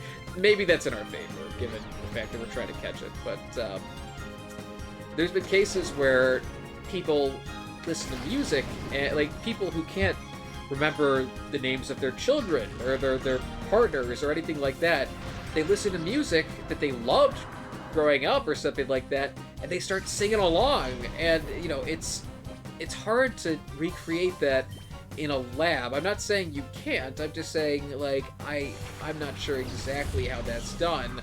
Or, you know, there's a chance of it, like, just the setting of that, unless you're conducting a setting in, like, a home or something like that, which in that case, that's, you know, you're probably running into a lot of variables and things like that, you know, that can really mess things up.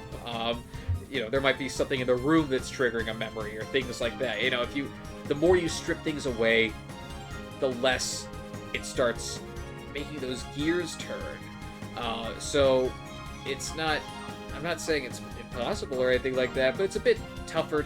I don't think nature power. Here's what I'm gonna do. Inuyasha, he doesn't really have anything that's gonna help us for fighting Mischievous, so I'm gonna throw a Pokeball, and I'm gonna use Ymir to deal more damage if it doesn't work out.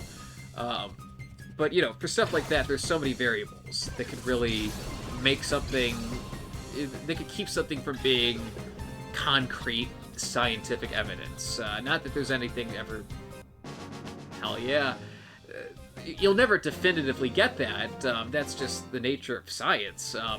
But, you know, to have something like Tetris that you could really single out and just have as kind of it's such a controlled variable that having those results, it just, knowing what the mind can do in terms of memory, even in hindered states, it's really fascinating. So, yeah, for someone, I bet for a person, so right now with Tetris, you know, Tetris is very easy to jump into, and also a lot of people have experience with Tetris. I'm not sure if that's a part of the study, if people have played Tetris before, if it was like newly introduced to them or not. But it's to say that oh my god, I didn't heal.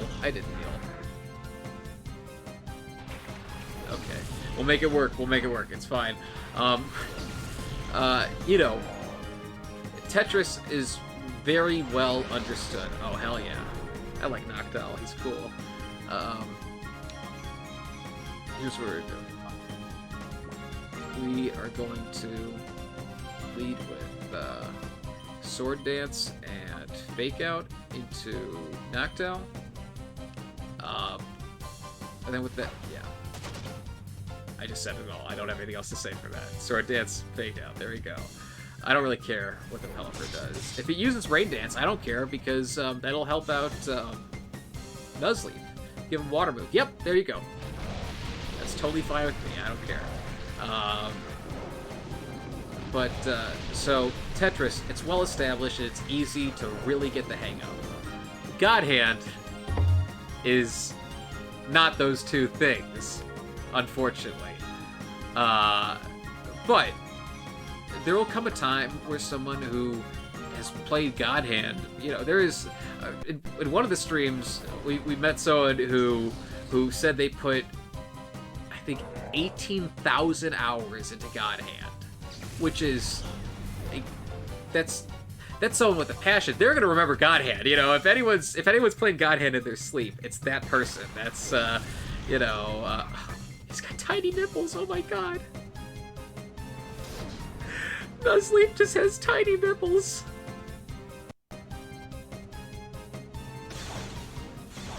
No, Nuzleaf! Not you and your tiny nipples. Yikes. He's got a Rain Dish. Here, let's take him out, and then we'll do Nature Power. Why not? Oh, okay. Oh my gosh, we are living on a prayer over here. Oh, what? Oh, God. Oh, it was Duel. I forgot. Damn it! Ah, well. But yeah, so it's to say that we are not at the point right now. Someone with Alzheimer's is not going to learn God Hand. Point blank. They will never... If someone with Alzheimer's picks up God Hand, they are a scientific marvel, or they don't have Alzheimer's anymore, or something like that. I don't know how else to... Oh god, we are on our last Pokemon. Here's what I'm thinking. We gotta gamble. There's no way we're getting out of this without gambling. I mean, there might be no way we're getting out of this, but there's certainly no way we're getting out of this, like, in a safe approach. We'll go Great Ball next turn. Might not change anything. Oh, come on! That is not good at all. I didn't think Lady Bay would be an issue, but boy, was I wrong! Oh god. Goodbye, Ymir. Do we have to give them money? I don't want to give them money. That's the last thing I wish to do.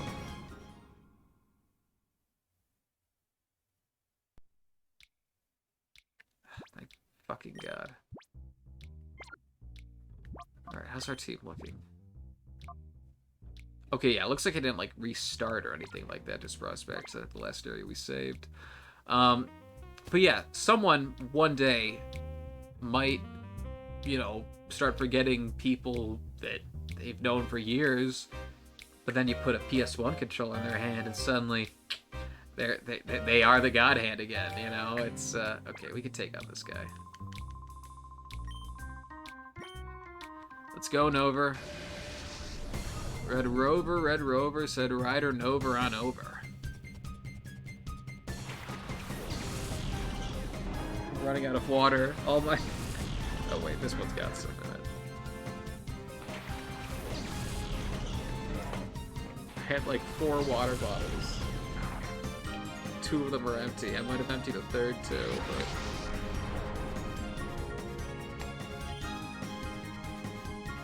love water. Yum, yum, yum. So good. Okay, let's bite. And let's sword stance.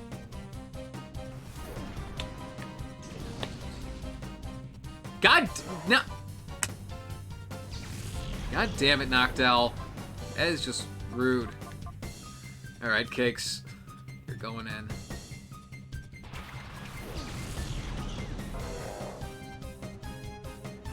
Maybe one day I will, like... maybe one day my memory will just be long gone and I'll just be an old... a crusty old golden time Jack!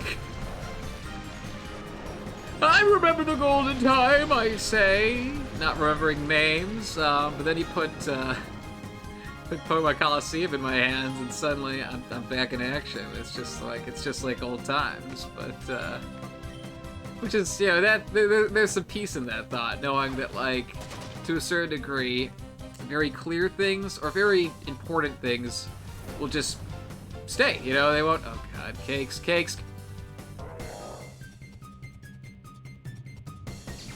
Such is life, Cakes. I'm sorry. Our team is getting quite the spanking. It's a shame. But I don't feel like grinding or anything like that. I'd rather just power through. Honestly, it's like, it takes these encounters where you're supposed to have less Pokemon. And, oh, wow, we got a flinch off of that. That's great. Oh, because of the fake ouch. My bad. Oh, shoot. I think we body slam and slash again. But hope this doesn't kill anyone.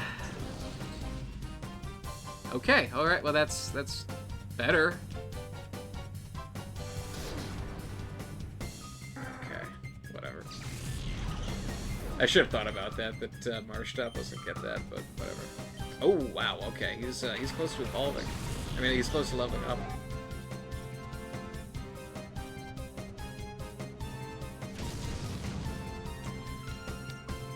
So I know that. Oh, this is good.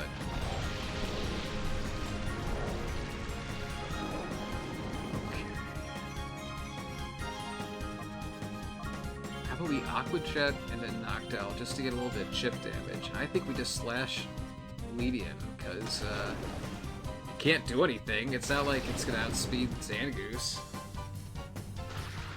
Nice. Oh, well, even with paralysis, it was outspeeding Zangoose. Wow. Yeah, it's sad, but it is what it is. Thank you for your service, Dr. Hammer. Boy. Alright, Molotov. This is your redemption arc. Okay, that's actually going to help us quite a bit. And they'll have, if Leedian, oh, never mind. Excuse me.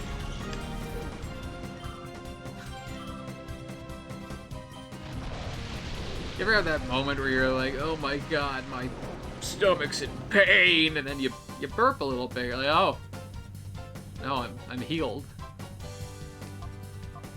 Because if you have that moment, you're just like me 5 seconds ago. So, congratulations. I'll do Fury Cutter just because I don't want to take out Noctowl. Even though Noctowl has no problem with taking out our team, I don't feel like taking out Noctowl. God damn it, Noctowl.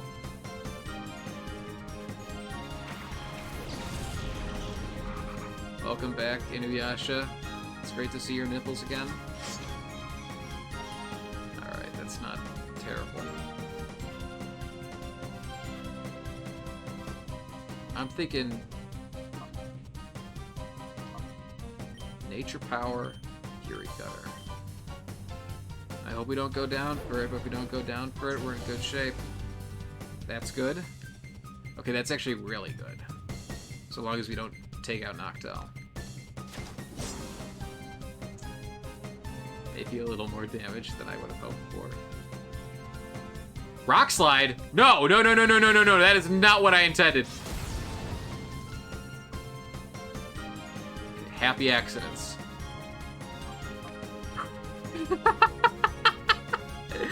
Thank God you are not strong today, Inuyasha. That is good news for us.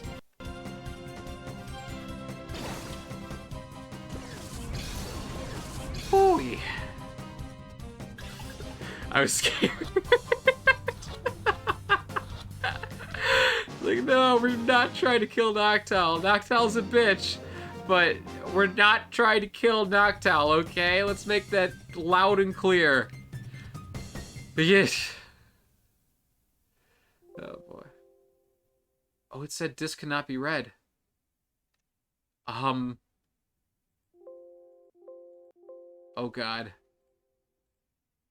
That's not good.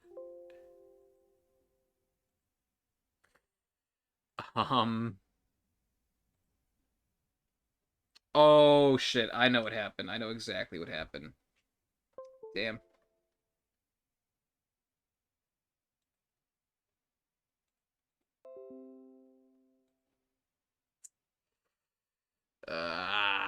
That is annoying. Okay. Shoot. Is there a way? I wonder if it...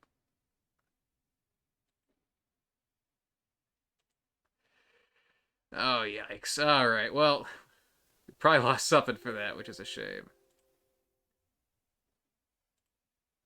Oh, yeah, hold on. Hold your jibbies. We'll do a little bit more. I was literally on the cusp of calling it in soon, but, you know, I don't want to end it on that note. That's not the golden time way. Well, you know, and I just looked at the time. I'll go. Is another half hour of golden times gonna hurt us? Is another half hour of golden times really gonna hurt us? I don't think so. I think another half hour. Hell, if I go another 45 minutes of golden times, I don't think that'll hurt anyone. Well, there goes some power for our team. It's fine, but here, let's keep rocking and let's keep rolling. We probably don't have Mistrevious anymore, but that's whatever. I don't even think we need to fight all these guys necessarily. Oh wait, probably have to fight. Probably have to talk to Duking again. Hello, yes. Yeah. Bobbity boo. Bobbity bitch. Hi kids. Yeah, start the net. Whoop-de-doo.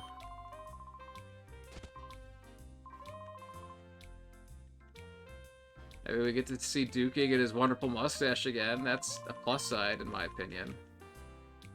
I don't know what happened with the disc there. Oh, wait. Sorry. I know exactly what happened with the disc there. So, the file, like, the file that this is running off of, is on a hard drive that I have plugged into my computer. And I think I just accidentally lodged it. Like I just nudged it. Oh, hell yeah! Yo, welcome to the chat. Oh, Banana Mitri. Nice to meet you, Banana Mitri. Hell yeah. Welcome, Raiders. Welcome to the Golden Time. Oh shit. Oh man, we got a battle. We're doing this one again. Welcome to the Golden Time gang, Banana Mitri. Oh, wait, what? There we go.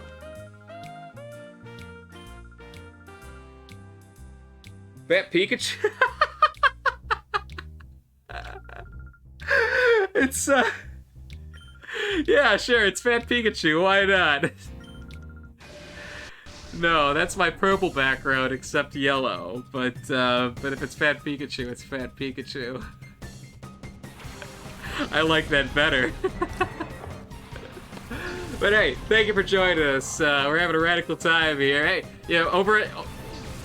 I'm Golden Time Jack, and over here, I guess we call this Golden Time, you know? Yeah, it's Golden Time. I mean, we're having a Golden Time, so, what? Oh!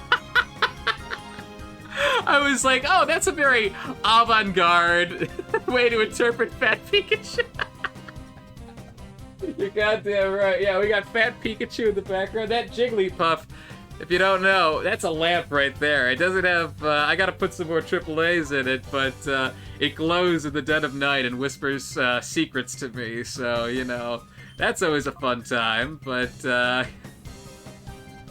no, Fat Pikachu's right behind me, isn't he? Oh god. He's watching my every move. Alright, let's take these fellas out. I love the animations of Colosseum, honestly.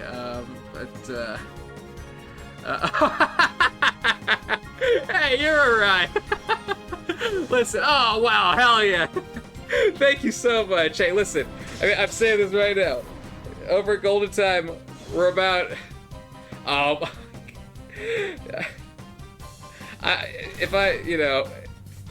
a Giga Chad, you're a Banana Chad, and that's a pretty radical thing to be. So that's pat yourself on the back for that one. But over here at Golden Time, we're about good company and we're about radical times. And I mean, if you're rating this, Chad, I don't have to tell you this. I'm sorry, I was thinking the name Dimitri.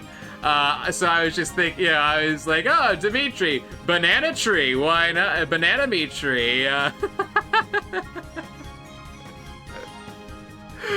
But welcome to the chat, hell yeah.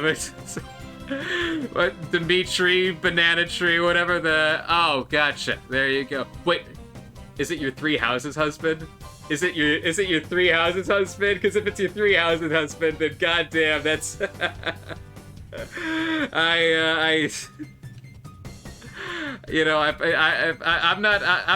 I'm not looking for a oh hell yeah, there he is.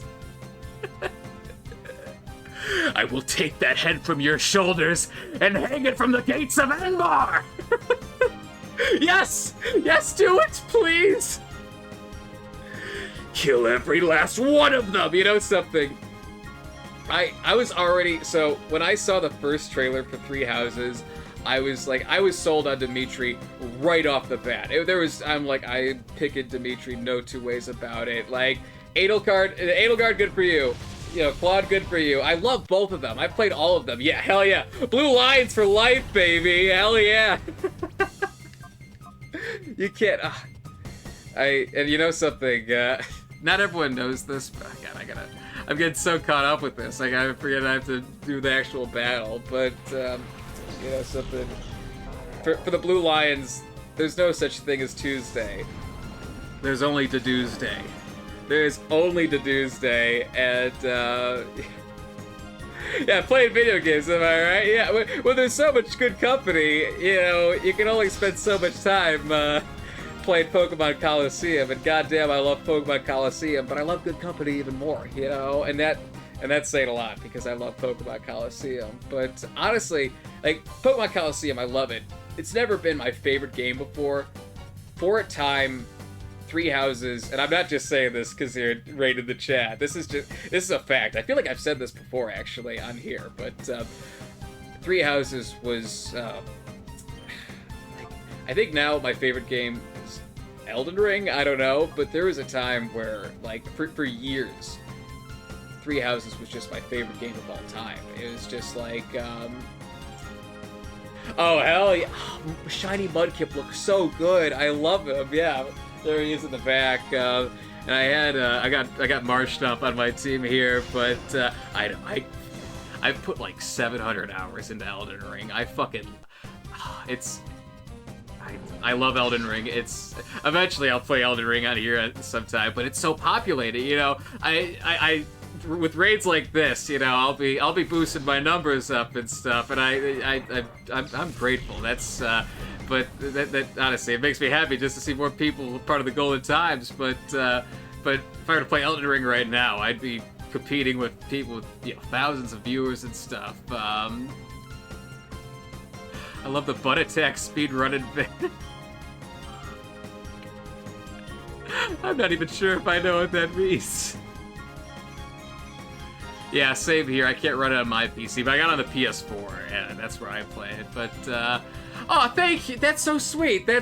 Honestly, that's very. I appreciate that. Thank you. I've been doing this less than a month, but this is my second raid now. I was playing Sonic Adventure 2 Battle, and I got raided by a guy named Brentzone, which he seems radical, you know, like if you're ever looking for Sonic videos, that's one place to go. But he plays some randomized Sonic Adventure 2 battle, which is I played that last stream and it was fucking crazy. But hell yeah, we're breaking out Dr. Hammer, baby. But yeah, but I would love to play Elden Ring on stream because it's so fucking good. It's so good. But yeah, I know I love classic games, but hell yeah, thank you so much, Banana Meat Tree. Hell yeah. From one blue line to another, thank you so much for raiding the chat. You know, hope you have a radical night, get some rest, and yeah, you know, have a golden time. But it was great meeting you. I hope to see you again. But yeah, I was saying for I don't know if the rest of you folks care about Three Houses, but oh really? Oh hell, okay. So Dark Souls 1, I don't think it was ever my #1 favorite game. It's like easily in my top 3. Like honestly, Dark Souls Remastered on the Switch was the first Souls game that I ever played. Now I've played, you know, Dark Souls 1 Remastered. Oh shit, Inuyasha's evolving! Sorry, I'm gonna talk about Dark Souls, but this half demon, half nut has my attention. Wait, what? Oh, psh. So when I was playing, I accidentally knocked my drive out that had the game running, but the C-Dot already evolved, so I was like, what the heck, why is he evolving again? But yeah, there's Nuzleaf and his tiny little nipples, but like, yes, I 1000% agree, honestly. It is tough, but I, like, people talk about, oh, it's so hard, you know, prepare to die. Like, yeah, you learn by dying, you get better by dying, you know, it's a game that you improve at significantly. Like, I remember playing it, and, like, I played Resident Evil 1 Remastered before that game. Not right before it, but yes, absolutely. Yeah, if you go into it like an action game, you're gonna get your cheeks clapped, and that's just, you know, there's nothing you can do about that. But even then, it's still forgiving. You know, there's plenty of ways you could learn to go about it and stuff. There's no one way to beat Dark Souls. But like, Resident Evil 1 Remastered, I'd say is more difficult than Dark Souls 1 Remastered. But oh my God. Okay, so I have a thought to that. I'm gonna save first just to make sure I don't lose any progress. But so for me, when I first played Dark Souls 1 Remastered, yeah, it is pretty damn hard. Yeah, tank controls, limited resources, you know. I went from Resident Evil 4 to Resident Evil 1. That's night and day right there. That's God Hand with a gun versus, you know, the true survival horror experience. But for Dark Souls Remastered, you know, I didn't really like look into Dark Souls a ton, you know, before going into it. I was familiar with it, but I didn't really, like, you know, put too much thought into it or anything like that. Whenever I saw videos of it, I wasn't like processing it or anything like that, or like remembering areas. But so basically, for the Bell Gargoyles, when I got to that area, the area that takes you down to what's his face, the blacksmith. I know his name, but I'm just blanking on it for the moment. I love him, but you know, he's inspired by the Berserk blacksmith. He's great, but I didn't know about that. I didn't know that was there before the Bell Gargoyles. So I went into the Bell Gargoyles with a base scimitar as my weapon. Like, yeah, So here's the thing. For me, the Bell Gargoyles, it is the worst. It's the most time I've ever spent on a Souls boss. And I thought, like, oh man, this is just as hard as people were saying it was. Like, oh man, this game really is tough. Wonder when I'll be able to get a better weapon. Yeah, I know. I didn't know about Calling Upon Solaire or anything like that. I was a newborn to the Soulsborne series, but So here's the thing. I beat it. I beat the Bell Gargoyles and I learned about I learned that I could upgrade my weapons after getting super far into beating it, and I was just like, you know what? I'm just gonna try and do it. Thank you, I appreciate it. So here's the thing. So like I had all my shit unequipped so that I could fat roll. I was just like, don't get hit at that point, you know. I was doing it super diligently, and I have it on my Switch. Hell, the scimitar is a great weapon, you know. It's got that great, you know, like back roll attack and stuff, but with the so I played on the Switch, and I have the footage of me beating the Bell Gargoyles for the first time. And what happens is, you see me, I got like nothing on, I look all, you know, wrinkly and stuff because I haven't used any humanity or anything like that. I just, you know, like I am beef and cheese in it, you know. I am just, this is like yeah, that's a great idea, I should upload it. So here's the thing, like, the context for it is important because you're watching it, I'm doing the entire fight with a scimitar. That's all I knew that I had, you know. I think I might have had a shield, I'm not sure. I'm just doing the whole fight with the scimitar and rolling and dodging, and I get it down to the last gargoyle, and it's down to a sliver of HP. Like, there's no voice for this or anything like that. I think I had a shield. I probably had a shield. I don't know. I you know, but if I didn't use a shield then, I used it the entire time after. It would have been just for that fight, but I was probably using a shield. I probably had a shield. I could literally check, but maybe I did, who knows. But here's the thing. Here's what I do know I had. I get the last gargoyle down to its last sliver of HP. I'm doing the whole fight with the scimitar. I walk right up to it as it's in the middle of an animation that I know it can't get out of. This is just in the video. There's no commentary to this. I walk up to it, switch to the gargoyle tail axe that I cut off of it, and kill it with that. Like, there was so much pure rage in that. That was the ultimate, like, just switch to its tail specifically, just for the last hit, just fuck you. Bam! And yeah, I did it so many times. I got the tail axe multiple times over. You only get it once, but like, I cut off the tail so many times. Oh, really? Yeah, well, you went through it so fast that you didn't even know about it, probably, you know? So that's, you know, it's to say that each Dark Souls player will have their own experience, you know? So we'll go through and they'll be like, what? You could cut off the gargoyle's tail? I didn't know that. Like, I just thought the Gaping Dragon was the first dragon whose tail you could cut off. They're like, you could cut off the Gaping Dragon's tail? You know, there's always something to discover, you know? Yeah, I know. God, it made it. Like, honestly, it's one of those, like, I don't know if I knew that I could do that, but it was one of those, like, video game logic moments where I'm like, maybe I could cut off the tail because it's got a bullshit attack, you know? Appendages that fall off, Eternal Darkness, Sanity's Requiem, cool game design, you know? Like, sometimes games do that, and Dark Souls is one of those games, but yeah, the Gargoyles was my biggest struggle. So it's to say that everything that came after that was much easier for me than I thought it would be. But with that in mind, and I still struggled, you know, fuck the Bed of Chaos. Fuck the Bed of Chaos. Me and my college roommate, we've talked many times over about, like, if we were trapped in Dark Souls and we had to beat the whole game without ever dying, if we spent enough time preparing, could we do it?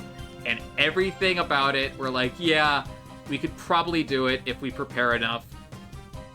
But the Bed of Chaos, we might die. Like, it's the only, everything in that game, I think with like, I'm sure there's a way to do the Bed of Chaos that isn't, you know, it doesn't involve you having to die multiple times over, but I'm yet to learn it. I've played Dark Souls Remastered multiple times over, and I have yet to learn the way that you do that. Yeah, I played Dark Souls Remastered, then I played Dark Souls 3, and I beat that right before Three Houses came out. I loved it. I thought that was great. Actually, recently, right before I got my gaming computer, which is like around 2 months ago, I've only been streaming for less than a month at this point. I'm coming up on a month, actually. This is like the week leading into that, but and we got to celebrate 420 on the way too. You know, what a time! These are the golden times. But I played Dark Souls 3 on the PS4, and like I played it on the Xbox One way back in the day, and you know I liked it. I liked it on the Xbox One when I played it, and then after coming back to it with a lot more Souls experience, one, I realized just how similar it is to Elden Ring in terms of like just controls and vibes and stuff, but they're very individual games with that in mind. It just shows how specific design choice. A Souls game could look similar to another Souls game, but if it's designed a little bit different, then, you know, it might as well be a brand new game. But when I played Dark Souls 3 at first, I really liked it. When I played it again recently, I loved it. Honestly, it was, I think it's fantastic. I played that. I played Dark Souls. I'll just say the games I play rather than the order. I played Dark Souls 1, 2, 3, Bloodborne, Demon Souls. I haven't beaten Sekiro. I played a good chunk of it. And Elden Ring, and I'm trying to think if there's anything that I'm missing in there. I'm pretty sure it's just like those 6 games. So I for Dark Souls 2, I played a good chunk of it for just the base version, but then I went back and I beat it for Scholar of the First Sin, which I can't really do a compare and contrast because I haven't really beaten the base version. I'm going to do that eventually, but people give Dark Souls 2 so much shit. It's a banger time. At this point, I'm not sure. I need to play Dark Souls 2 again to really give it another feel.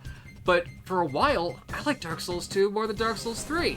I think Dark Souls 3 is a fucking jam. I mean, like, I love Dark Souls 3, but I think Dark Souls 2 has such a sense of adventure to it, you know? I felt like Dark Souls 1, if you haven't played it, it's great, honestly. All the Souls games, even, like, Demon Souls, here's the thing about Demon Souls. People will tell you that Demon Souls is a tough game, and they're right. It's a tough game. It is, like, it is mean to players in a way that kind of makes me laugh. Like, I am like, oh my god, the game is literally this sadistic. Like, they're actually, like as someone who's played other Souls games, I kind of know what to expect. But even with that in mind, I'm like, oh my god, this game's a dick. Like, for a while that game pissed me off. But once I got into the groove of it, I was like, oh man. And I played it on the PS3. I haven't played the remaster or anything like that. The PS3, like the PS3 version, is still super, super good. And depending on what designs you prefer, some people would say to play that instead of the PS5 version, because the PS5 has some different designs. It just went in a different direction, you know. And I think I prefer the original, but Demon Souls on the PS5 looks incredible. Like, oh my god, like that's, you don't see games that look that good. That's just like outstanding. But hell yeah, we got Sunflora. But oh man, I just lost my train of thought. But yeah, no. All the Souls games are fantastic. People give them shit, but it's like there's just better and worse games among Souls games. But I was saying for Demon Souls, it's a dick. You know, that game is super punishing, but also even for that time, it's super approachable. Like it's I'd say for Demon Souls, it's probably the most unbalanced Souls game. But that's to say that where it could feel overwhelmingly difficult, you could also do stuff that makes the game like way easier. You know, if you get a weapon that you know really like or something, like there's certain things that just like once you get your groove going, it's a different game and it feels a lot better. And there's also parts of it that like there's different Souls bosses that are like this, but in Demon Souls, a lot of bosses have like a trick to them. You know, there's one boss where he can't see, he just hears you. And there's like a thief ring that you put on that masks the sound that you make. And if you do that, you basically like the boss becomes super easy. But yeah, you know, it's a matter of persistence, but also, you know, just I I think where a lot of people go wrong, this is going to sound so arbitrary, but I think with Souls games, it's very much so a perspective thing. Like, if you're someone who just keeps banging your head against the same wall over and over again without really realizing what you're doing and the error of your ways, Souls games probably aren't for you. But if you're someone who could get your ass beat and say, okay, why am I getting my ass beat? What do I need to do differently? And then apply that, you're going to have a very smooth time with Dark Souls, I'd say, or at least a much smoother time than the average person will have. And I think that kind of the juxtaposition between those two types of players is what results in the game generally being considered very hard. Like, the thought I had when you were talking about that, with it being doable, is when I played Dark Souls, I thought, okay, this is not as hard as people said it would be, but this is way more fun than people said it would be. Like, playing Dark Souls 1 Remastered on the Switch gave me the exact same feeling as playing The Legend of Zelda Ocarina of Time when I was 13 years old. And that's a big compliment. You know, I played Dark Souls Remastered, I think I was 20. Or no, I turned 21 recently. Taurus Demon. You like dogs? You like dogs? Yeah. Taurus Demon will teach you to fucking hate dogs, but oh yeah. Are you boosting your resistance or something like that? Who knows? Yeah, I wish they'd teach a little more about stats, but also, like, for Demon Souls, there's an enemy, or there's a character in the game, like an NPC, who will just kill off NPCs in your hub area. Like, if you feel bad putting stats in the wrong spot, having the NPC that teaches you the spells that you use, just watching them permanently die and you can't bring them back, suddenly mismanaged stats don't feel so bad. But oh yeah, Taurus Demon. Oh, Taurus Demon was giving you issues. Yeah, sorry, I missed that. Capra Demon was difficult for me. I didn't struggle with him a ton, but interesting. I didn't struggle. Like, I struggled with Bell Gargoyles, but you didn't. You struggled with Taurus Demon. I didn't. You know, it's just, you know, to each their own. It's fascinating, but oh, you're gonna head into. Are you have you beaten Dark Souls before? Or is this like are you playing through it for the first time? Oh, second playthrough. Sorry, my bad. I saw. Yeah. But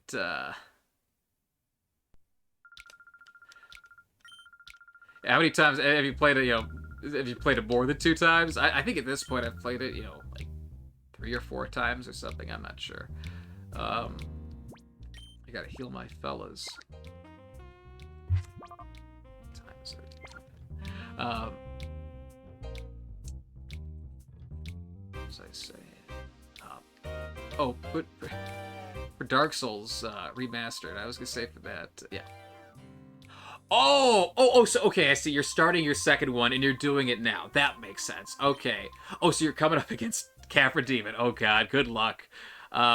Taking out those dogs sooner rather than later is really gonna do you favors. But also, I would say, you know, I think something that doesn't get talked about as much for Dark Souls is you really got to use your environment to your advantage. You know, you really got to think about, you know, like, you know, how do I space it so that I have enough time to heal, to, you know, to use my Estus Flask before this enemy gets a hit in on me.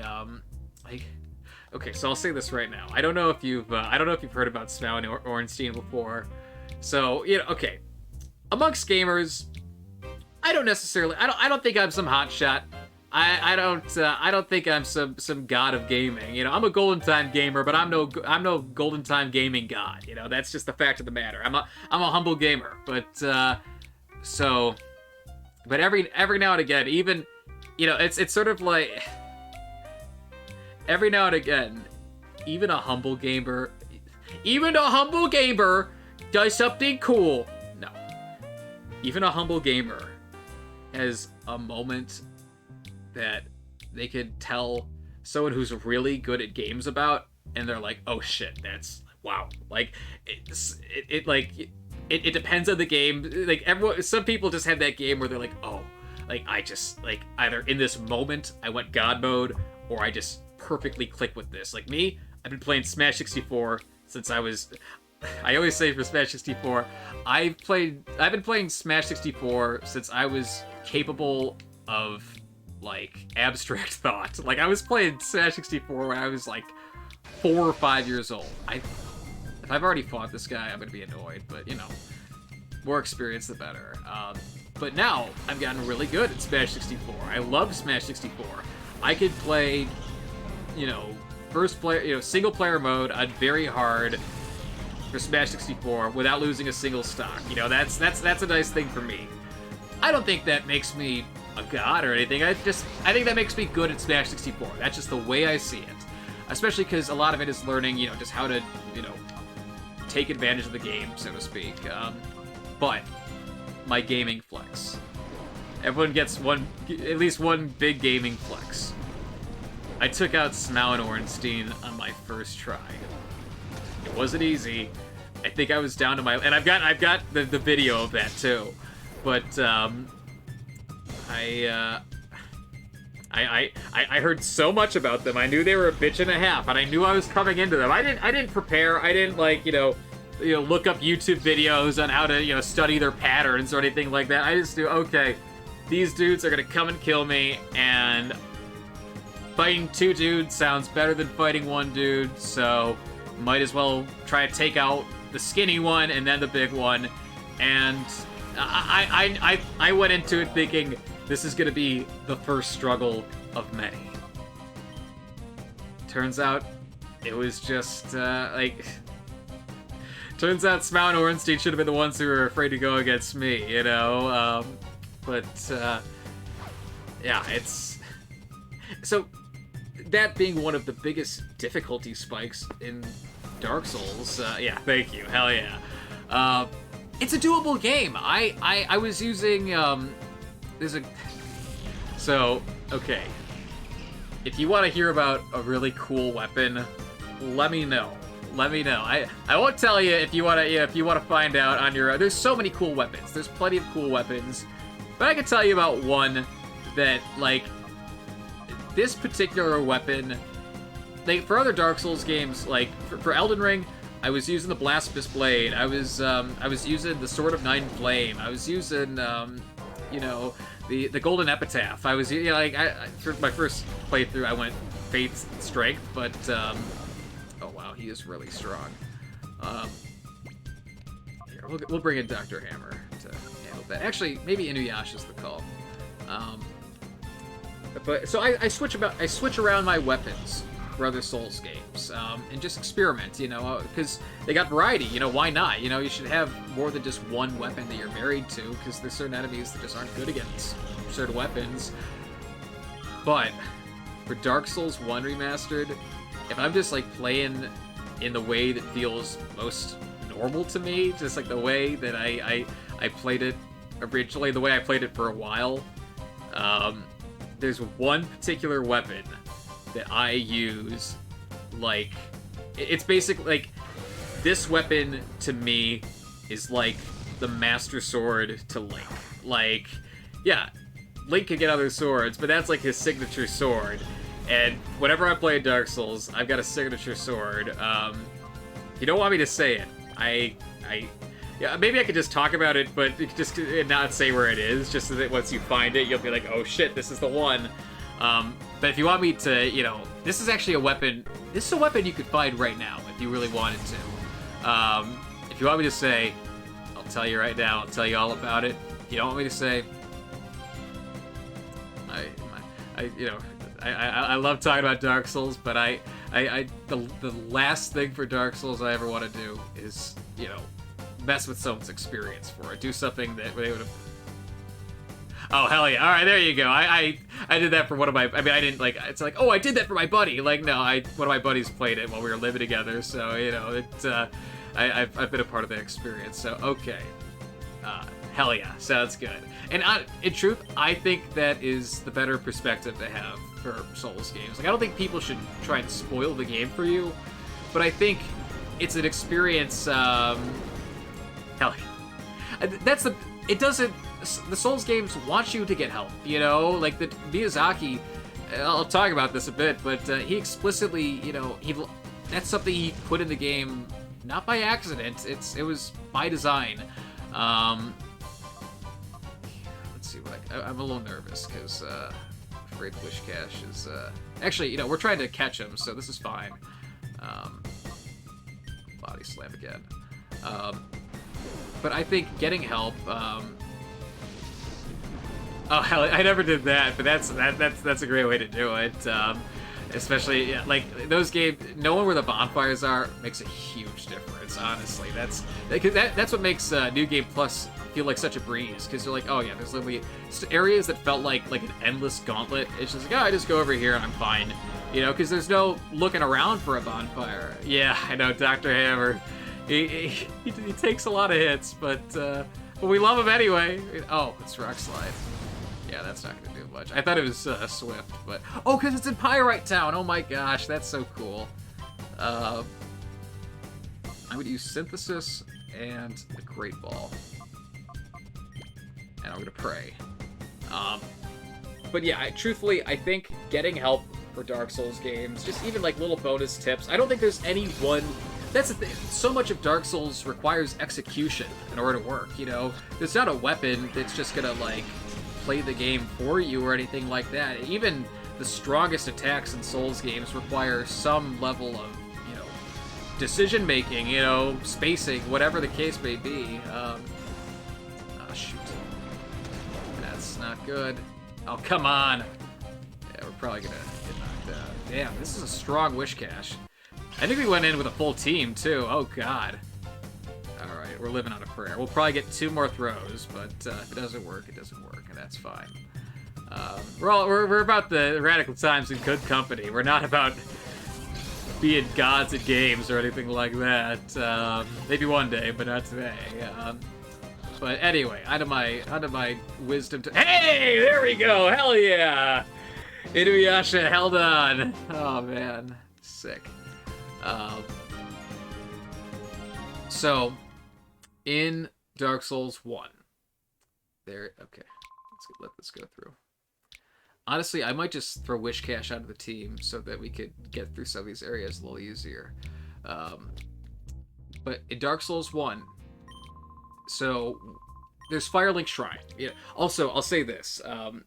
Earlier I was talking about, I think this is before the raid, but I was talking about there was someone who, this is like in a tweet, but someone said that as a kid, they memorized Shrek so much to the point that they could watch Shrek in their head just from memory alone. I can't do that for any movies, but I could go through the entire map of Dark Souls 1 in my head. Not because my brain functions on a level that is unattainable for other human beings or anything like that. No, it's just because like tons of other people can do that, and that's why it's probably so much easier for people to backseat, just because they know the map like the back of their hand. But I know it's funny, but oh wait, I just saved. God damn it. There we go. But I could go through the entire Dark Souls 1 map in my head, and my college roommate who I played the game with, he could do it too. We talk about how we could do that and how we could like literally just like it's like, yeah, we're going through the Undead Burg right now. Like we're just like, we could follow through the entire map, which is why it makes giving out advice like this so much easier. I'm just checking all the different areas too. I don't think this is where I need to go to progress, but it's fine. You know, we're interacting. We're talking to all the folks. Oh wait, what the hell did I say? Yeah, why not? Fair enough. I respect your line of work, sir. But so you start off at Firelink Shrine. Yeah, can I go in here yet? Nope. You have to go into the Pyrite Colosseum. Maybe. Hello. Hi, that's scary. Could not agree more. Oh wow, he is jacked. That's a beef and cheese dude right there. My goodness. He's got the flowing hair like Duking. I mean, it's the same model, but so you start off in Firelink Shrine. You could go up to go towards the Undead Burg. There's also, you could go down to go into like the New Londo Ruins. That's actually the first place I went to when I played it. But also, there's like that graveyard with all the skeletons in it, where you could kind of get your ass beat. If you're not sure what you're doing exactly, but you go in there. First of all, this isn't even the weapon I was talking about, but there's a weapon in that graveyard called the Zui Handler. There's some people, people get that weapon and then use that the entire game. You could use that weapon, like, it's a great weapon, you know, it's one of the best weapons, honestly. And it's literally available from the beginning of Firelink Shrine. But if you go past the skeletons, you go down, you're gonna be going down some stairs where, like, there's, like, skeleton heads and shit shooting at you, you know, it's not a good time in a lot of ways, but you go down, and eventually you have to run past a bunch of skeletons, but you could find a bonfire if you go down there, and you get that. I have to go in here. Why not? We'll probably, here, what time is it? We'll probably do this and then call it in for the night. It's been a radical time, you know, we've had a raid, we've had, you know, funny Pokemon moments, we've had Soulsborne talks, but you know, we gotta get our rest for more radical times in the future. That's just the way it goes. That's life. But why not get a few battles in on our way? Oh wait, what?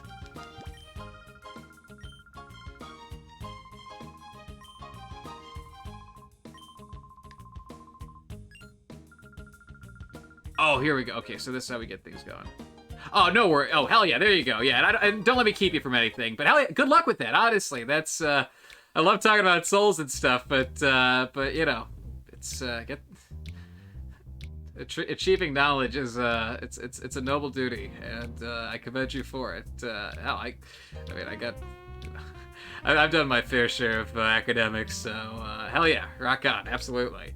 But while you're prepared for that thesis, I hear this person, but while you're getting that college knowledge, I'll impart some Dark Souls wisdom onto your mind. So you go to that bonfire, and there's this big skeleton area you gotta go through.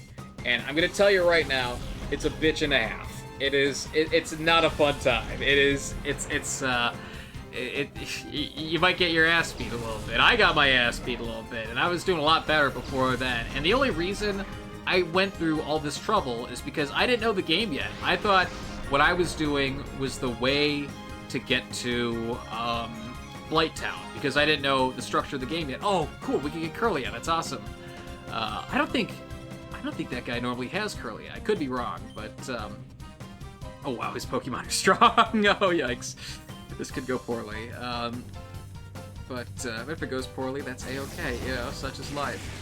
But once you make it through this area, I think you're able to unlock shortcuts and things like that, but eventually, so if you go to the end of this area, you will fight a boss named Pinwheel, and he's tough. Yeah, I mean, no, that's a lie. Never mind. I was thinking of the boss that comes after Pinwheel. No, Pinwheel is notoriously easy.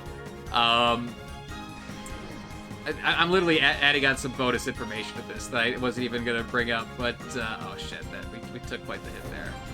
Oh, yikes. Okay. If we get that for ourselves, that'll really help us. So, Pinwheel is, many people would consider Pinwheel to be the easiest boss in Dark Souls 1, and potentially, I mean, other than, like, gimmick bosses or something like that, potentially the easiest boss in Soulsborne, you know, depending on who you ask. But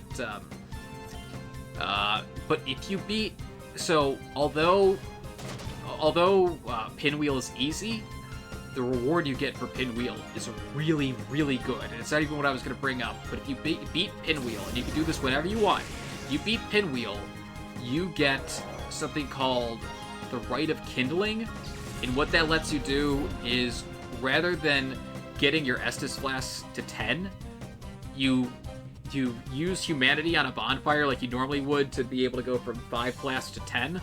But if you have the Rite of Kindling, you could use 2 more humanities on a bonfire to get it so that you get 20 flasks every time you go to that bonfire. So if there's a really tough boss or something like that, or if you're like Firelink Shrine, you know, that's I think eventually it does just naturally become a 20 flask bonfire. But you know, you spend so much time there that maybe Firelink might not be the perfect place to use it, but I don't want to spoil that. But oh, here we go. That doesn't really help for what we're up against, but that's fine. Good. Come on, Ymir, do big damage.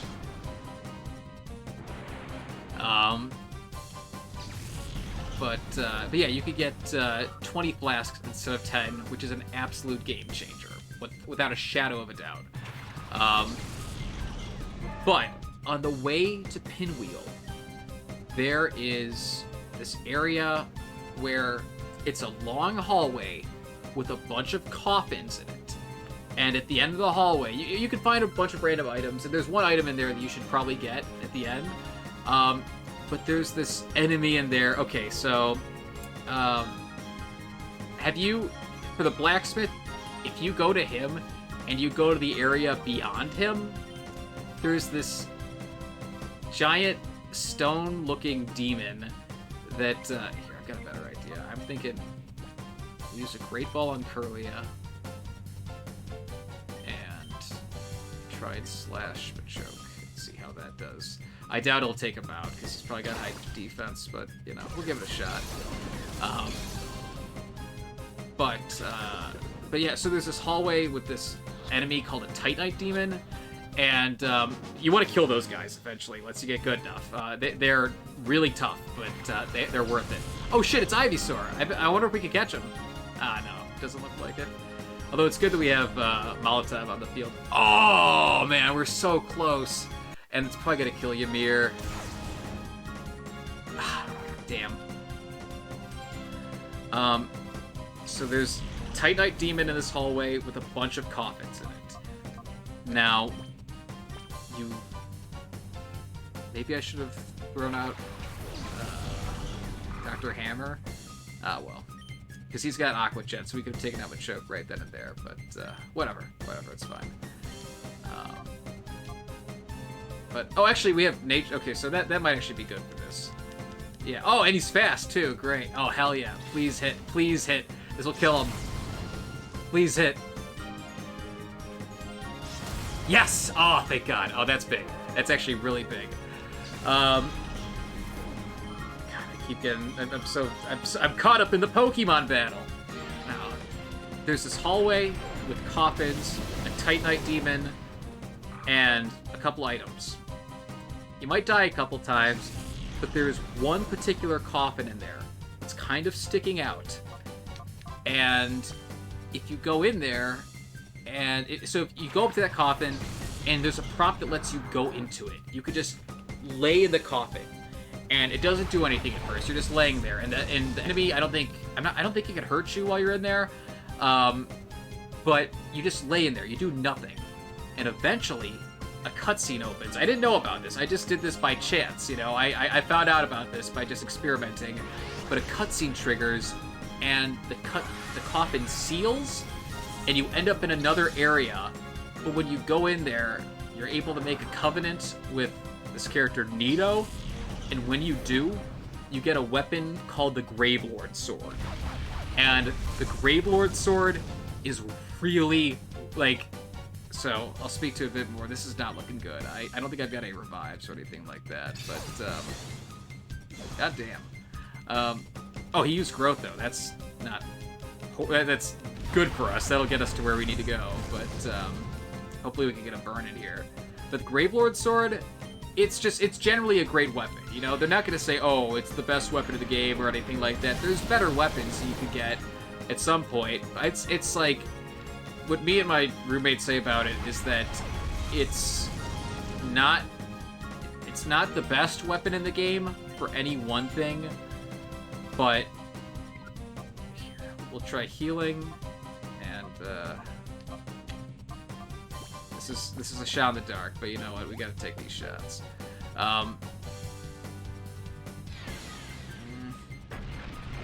So the thing with the Gravelord Sword, it's not... Okay. I don't think we're living, so whatever. That's a shame. Oh well.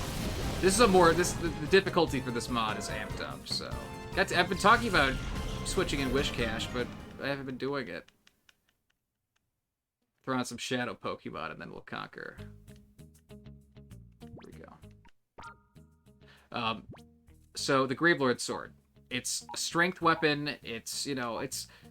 Oh, charcoal. Nice. We got some nice stuff in here. We got a drop for Curlia. I'm thinking... Pip is not doing a lot of legwork right now, so we should probably drop Pip. But, I kind of want Wish Cache without dropping Marshtomp, so... Inuyasha, you've done good, but we're gonna pass for just now. And why not... Ymir's holding her own, but we'll switch in Wish Cache, because why not? Wish Cache. It's just a silly name to say, but, so the thing with the Gravelord Sword, it's not the best at anything, but it's pretty much great at everything, I'd say. Like, you can't go wrong with it. If you play the entire game with the Gravelord Sword, and it's a curved greatsword, so it's got this nice swing animation to it. And on top of that, for its strong attack, you just go boom, straight forward. You just poke the sword straight forward, which in Dark Souls 1, there's a whole lot of clanking on the walls and not getting attacks off because you hit the wall, and too bad, you know, there's physics in this game too, womp womp. But if you just go straight, hey, you don't have to worry about that. It's really nice. You know, poke attacks are super good in Souls games, just pretty much across the board, and pretty much every Souls game, a poke attack is good. But, here we go. Round 2, baby. We have the power of Shadow Pokemon on our side, so... You can't go wrong. And I think he had Curlia, too, now that I'm thinking about it, so, hey, that's one Pokemon he doesn't have that we do, so... But the Gravelord Sword, it doesn't really scale that much. That's the thing that's bad about it, is it doesn't have a super strong scaling. Like, it's a strength weapon, and you need a high strength level to use it, but you don't really, like, get a lot of mileage out of that strength stat. You know, it doesn't... When you get to the end of the game, suddenly there's weapons that seem like a better option. Oh gosh, I did not think that we'd have only one attack, damn. Alright, let's just take him out. Or her out, my bad, but, and him too, but, so for someone who, like, if you're doing, like, a low-level run or something like that, oh shit, we're in hyper mode, yikes, if you're doing a low-level run, having, the Gravelord Sword is great in the sense that you don't need to invest that much into levels, or if you're doing, like, low-level invasions or something like that, if you're an invader or collaborator or something like that, it's a great weapon for that. But hopefully we can get the hit off here. I know Curly is fine, but come on, Wish Cache. Great. Awesome. But really, it's an awesome weapon, and I love it. It's the type of thing where I have to remind myself to use other weapons and experiment more, just because it's so damn good. Oh, it's got Haunter now. Huh. Okay. That's fine. Oh, Haunter replaced Curlia. Yikes. Okay, so it is still gonna be a little tough. You know, I don't mind Wish Cache just taking hits at least, because Curlia is getting a lot of mileage out of this. Oh god.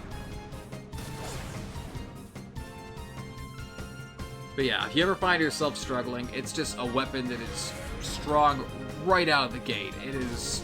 You know, it's hell, it's a weapon you could beat the entire game with, and you can upgrade it too, and it'll stay strong. But oh no, well, you did well, Wish Cache.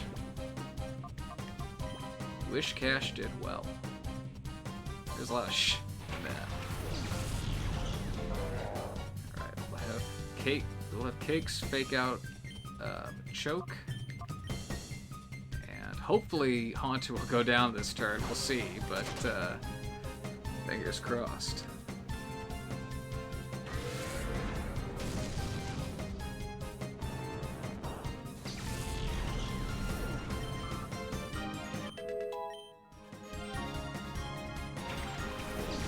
Hi, Ivysaur. Thanks for murdering me last time. You ass. What is that? Do that. Not sure what the best approach was for this, but ooh, that's looking crispy. Damn. Oh, he's getting bigger.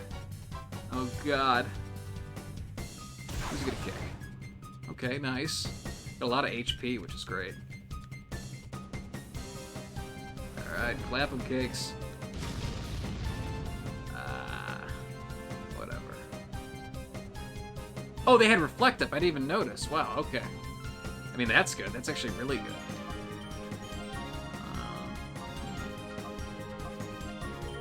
Yeah, why not? Cakes could afford to eat it. Oh, I should have gone for a choke instead. Damn. Oh, well. Oh, no. That is not good. That's not what you like to see. No, Cakes. And Cakes was on the cusp of leveling up, too. Such is life.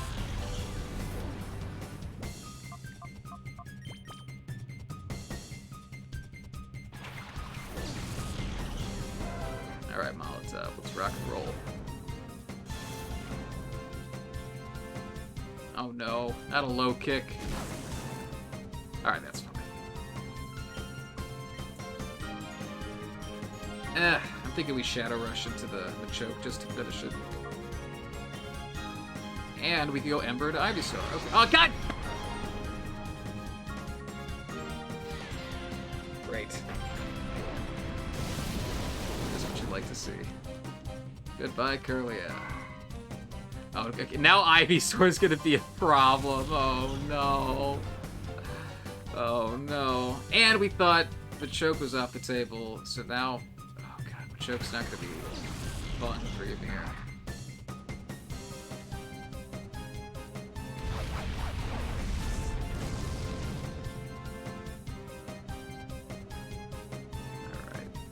If I lose against this again, I will not be happy.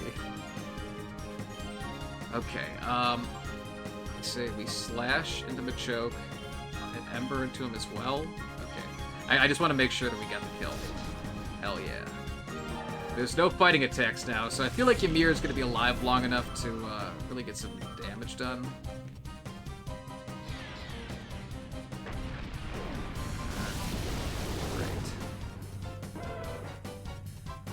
Oh, no, and they're gonna Mega Drain, too, I bet. It's Dr. Hammer. Damn, It's a hard mod. Okay, here's what we do. Sword Stance.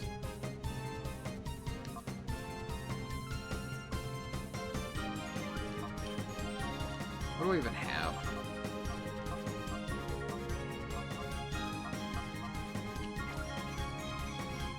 Afraid I'm just gonna end up eating this. We go Psycho Cut just in case. If he goes for Ymir, that's good for us in the sense that, you know, Dr. Hammer could get off a super effective. Yeah.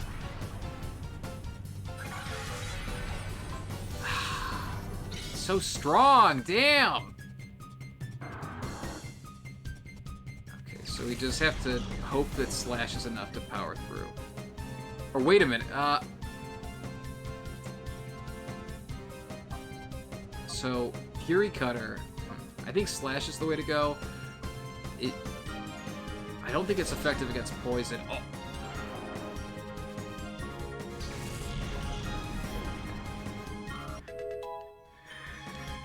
And if that isn't the note to end it on, I don't know what is. Those are the radical times, baby. That's some golden time luck right there. Holy smokes, oh my gosh.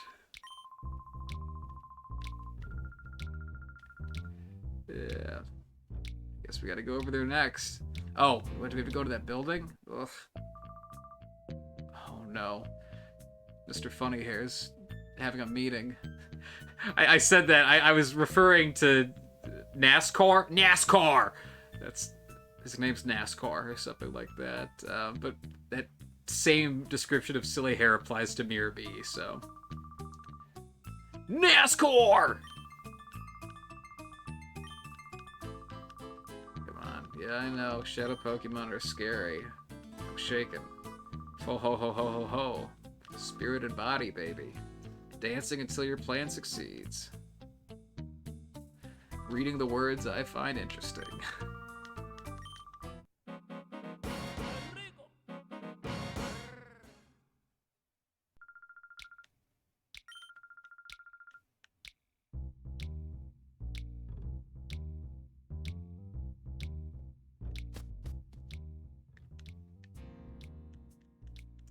Right.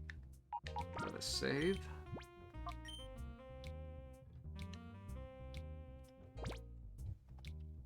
And that is a wrap for the night.